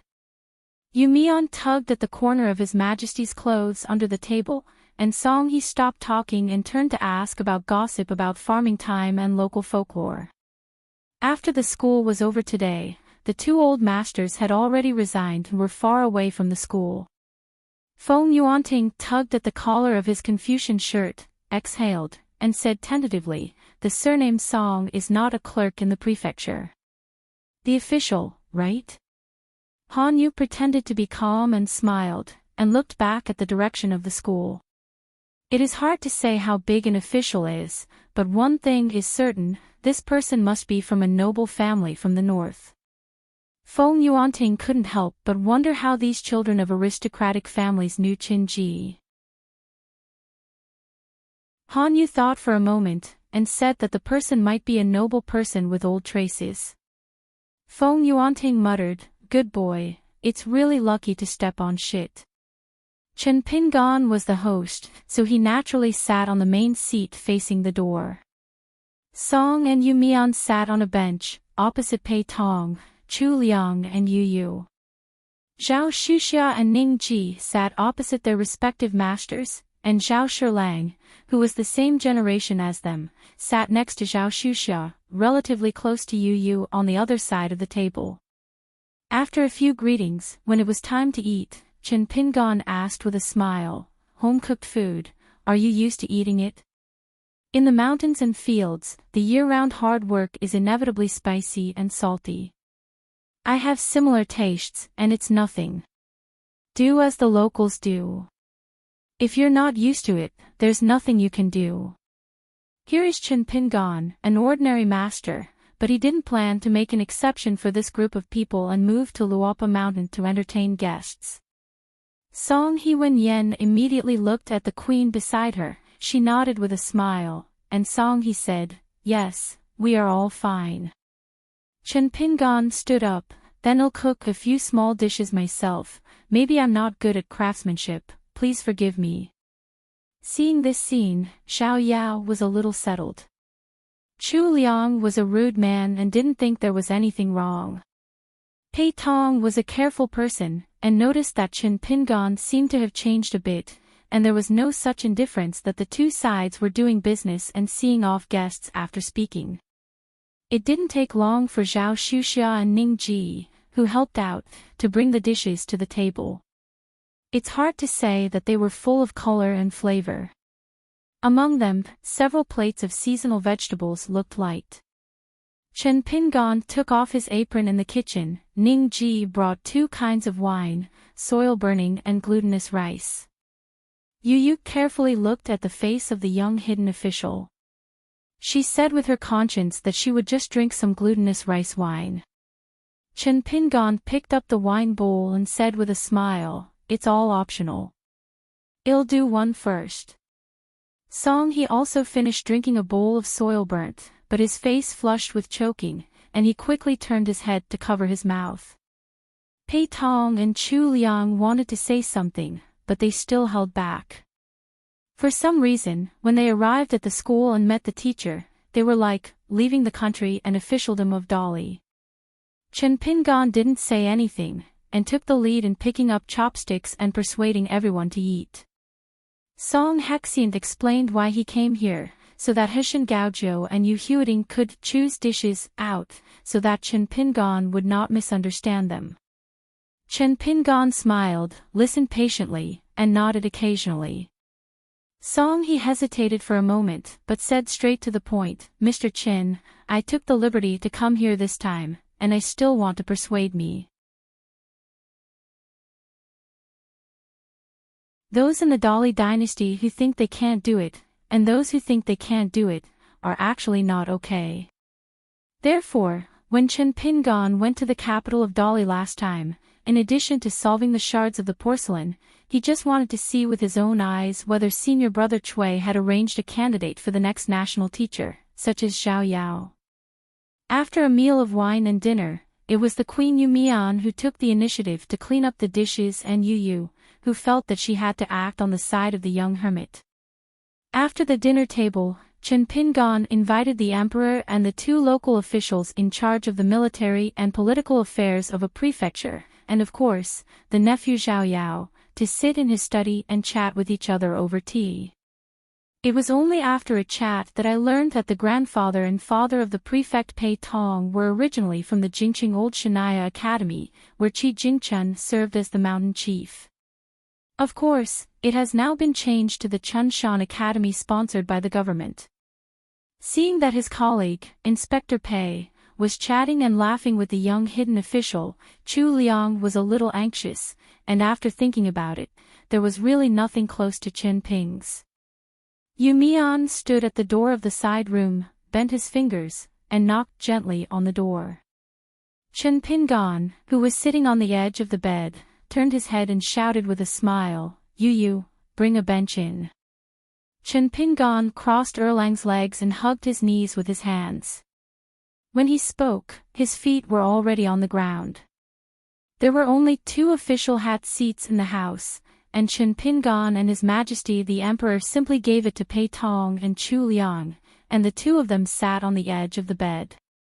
Chu Liang wanted to give up the seats to the Empress and Yu Yu, but was stopped by Pei Tong's eyes, and he was very particular about who would sit in the chair with your warm. What a system! Yu Yu moved a bench beside the 8 immortals table into the house and sat side by side with the Empress. Song He, who had guessed what he was thinking, shook his head, indicating that Yu Mian's matter could be postponed. It was rare for the Empress to insist on her own opinion. Her eyes were firm. Song He sighed softly, and had no choice but to nod her head. Yu Mian said, "There is something, I have to apologize to Mr. Qin, and then ask Mr. to help." Chen Pingan smiled and said, "But it doesn't matter." Yu Mian took out the bracelet, which was strung with rhinoceros beads, from his sleeve. Yu Yu hurriedly grabbed it, got up and handed it to Lord Yingguan. Chen Pingan took the bracelet and said, "A few of them were indeed banned by Xiao Mo's swordsmanship. When I look back, I will ask him to remove the ban, and then let Wei Shanjun help return the items to the Lord." Yu Mian breathed a sigh of relief and thanked Mr. Qin. Song He was even more relieved. That confused account, Mr. Chen's so-called obsolete account, even if it has been uncovered.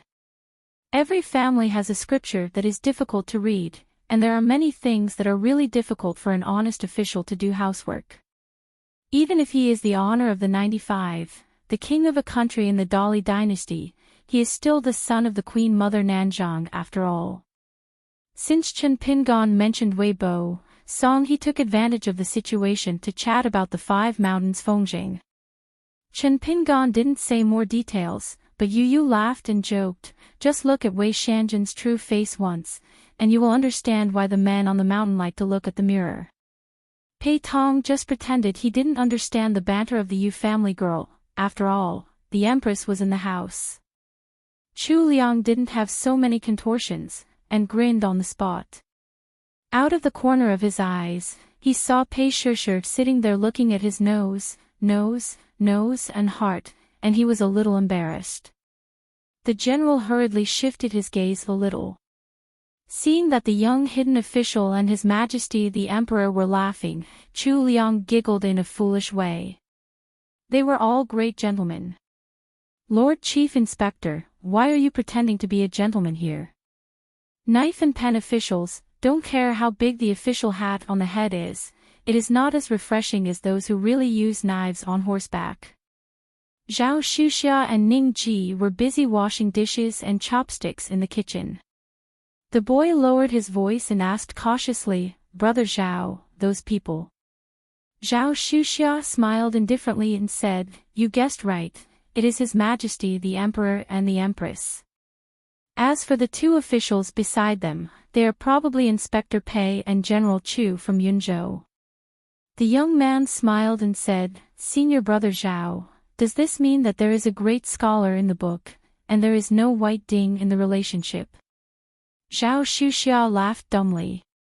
Ning Ji immediately changed his tune and said, No, sir, since he has distant relatives in the mountains, he is even more so. I have no time in my heart, and Qingchuan is like this. Zhao Xuxia couldn't help but teased, Ning Ji, he is very good at learning and applying now. The younger brother must think that you are a piece of material that can be made. It is estimated that he will inevitably teach you some unique skills of Luopa Mountain in the future. Ning Ji stretched out his palm, which was covered in sweat. Zhao Xuxia smiled and said, I've seen Headmaster Lu, so you don't have to be so nervous. Ning Ji pondered a little and felt that Zhao Xuxia's statement was indeed reasonable.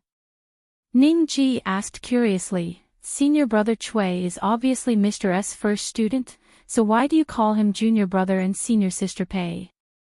Zhao Xuxia shook his head and said, I don't know, the younger brother seems to be unwilling to be a senior when he first met the master.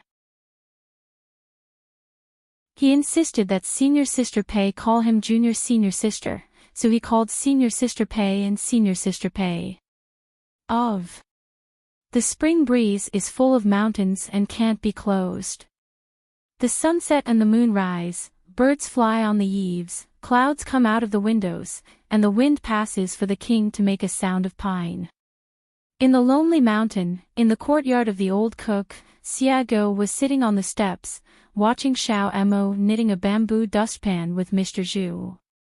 She felt that Xiao Mo, who was focused on doing things, looked in a mess. She swallowed her saliva and held back. With the urge to be hungry, he stretched out his hand and rubbed the mink hat on his head. He was in high spirits, and without any reason he said, Little Mo, last time I left Luopa Mountain without authorization, you didn't worry about me, let me do things by myself, I'm very happy. Xiao Mo hesitated for a moment, but said honestly, it was the young master who told me not to follow you. Zhu Lian lowered his head and rolled his eyes. It's hard to teach an uneducated elm not. You Xiao Mo are in the same path as men and women. Anyone who has 1/10 of his own swordsmanship skills will not be stupid enough to tell the truth.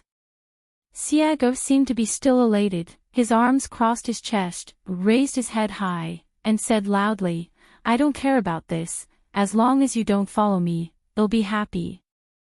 Xiao Mo said, Young master persuaded me like this, and I think it makes some sense. It's all true. Xiago twitched his nose and said in a low voice, Xiao Mo, if you say that, I'll be happier. Zhu Lian shook his head and continued to weave the bamboo dustpan skillfully. Don't look at this pair of men and women, one is older than the other, more than 10,000 years old. In fact, among the flowers of love between men and women, they are just two chicks. One has to raise his voice to cover up his loss. He says he doesn't care about this, but can he ignore it in his heart? The other one can't hear it at all, is it a fool? It's a good match, in fact, it's quite right. Xiago's eyes were sharp, and he wondered, Mr. Zhu, what do you have different opinions? Who are we and who, let's hear it. Zhu Lian smiled and said, No problem, I just think it's disgusting that you are so affectionate with me in my yard. Xiao Mo's face. Xiago laughed and shook his shoulders. She was not ashamed but proud of the old cook's evaluation, hey, I'm sick to death.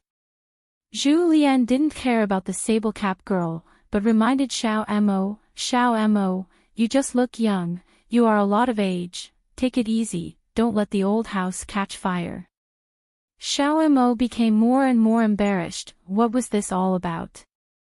Xia Goi boxing palm, Mr. Zhu speaks with knowledge, and it is not pleasing to the ear at first, but in fact, every word is in the heart.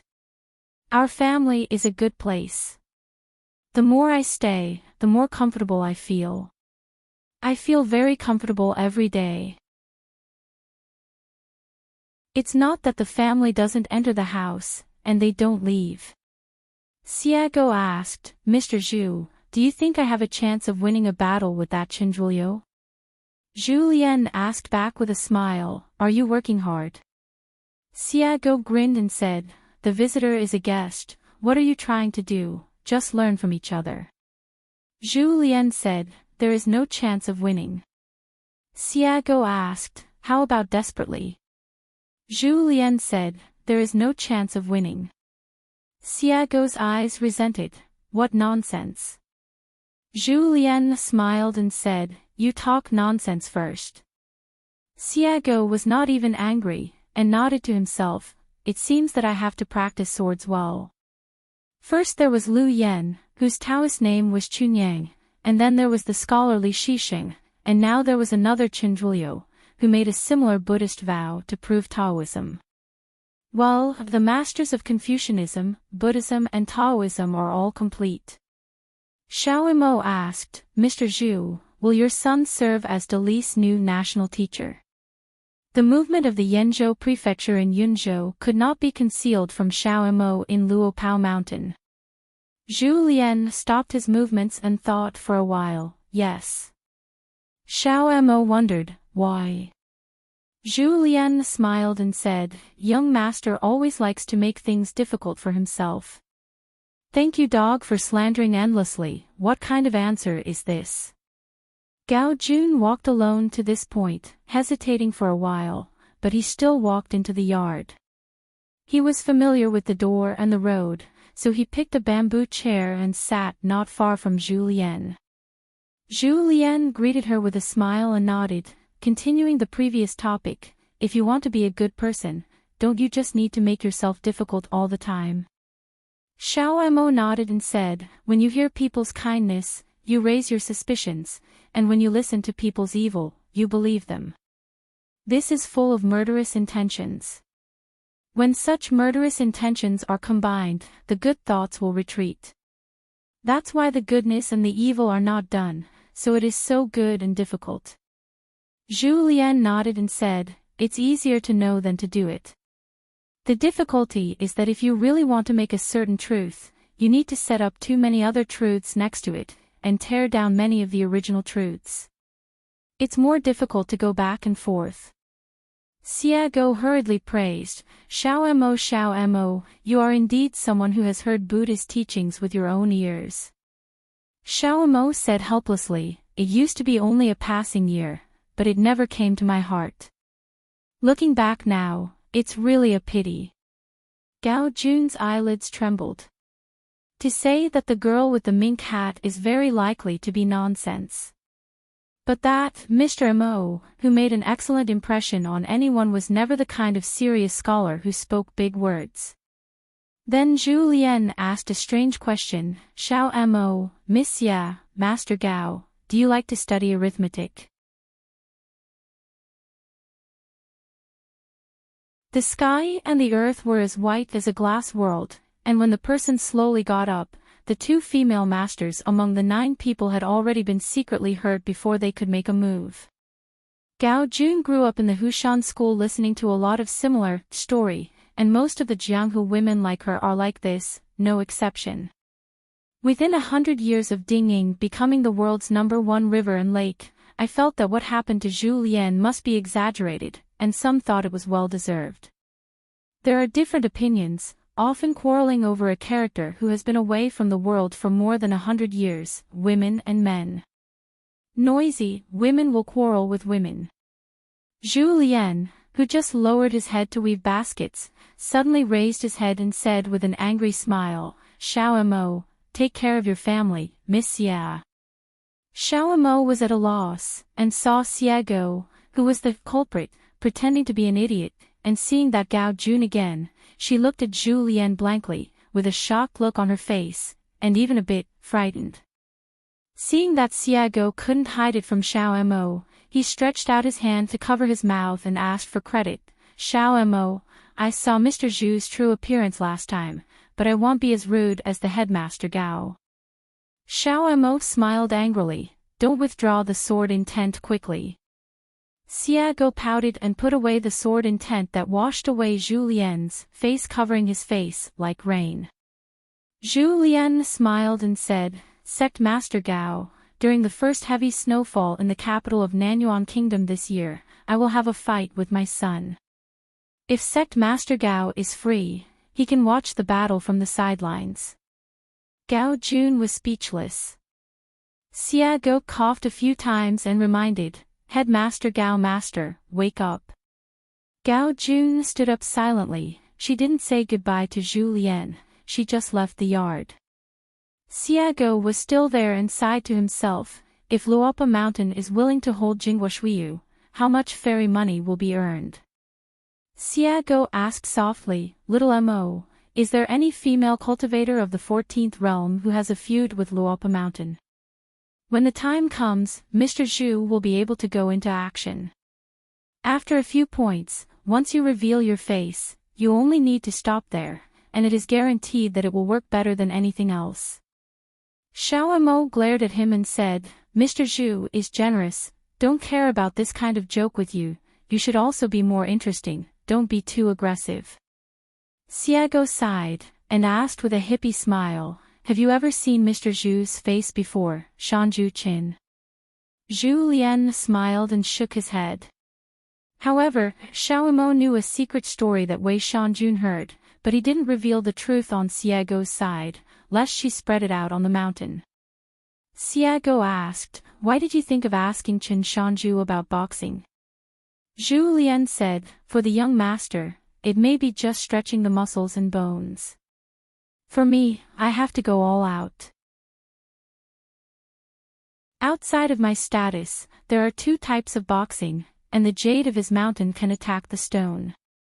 On the other side of the door, two people tiptoed away. Guozhujiu slapped his fist. The old cook's appearance is not bad, compared to the master, the difference is only a tiny bit.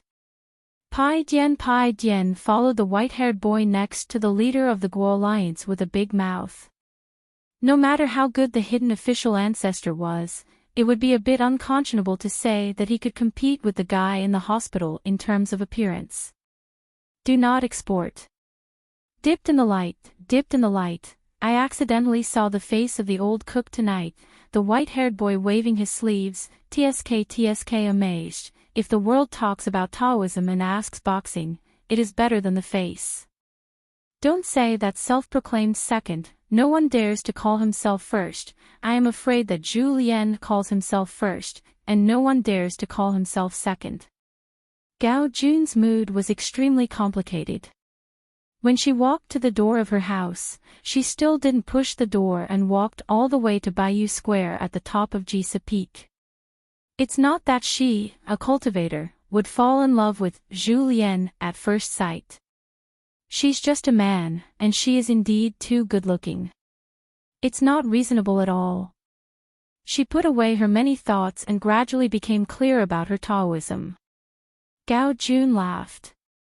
Although the rivers and lakes were separated by 100 years, she could still meet fellow villagers in a foreign land. Involuntarily, Gao Jun slapped the white jade railing heavily and muttered to himself. Seeing this face, one flower is full of spring. The content of the chapters in the web version is slow. Please download the latest content of the iRead app. Please exit the transcoding page. Please download the latest chapter of the iRead app. ABC provides you with the fastest sword to update. The first 1042 chapters are free, // Please remember this book's first domain name. Mobile version reading website, WAP. You're tuning into the Journey of the Soul YouTube channel. Don't forget to subscribe and join us on this journey to catch the most captivating stories.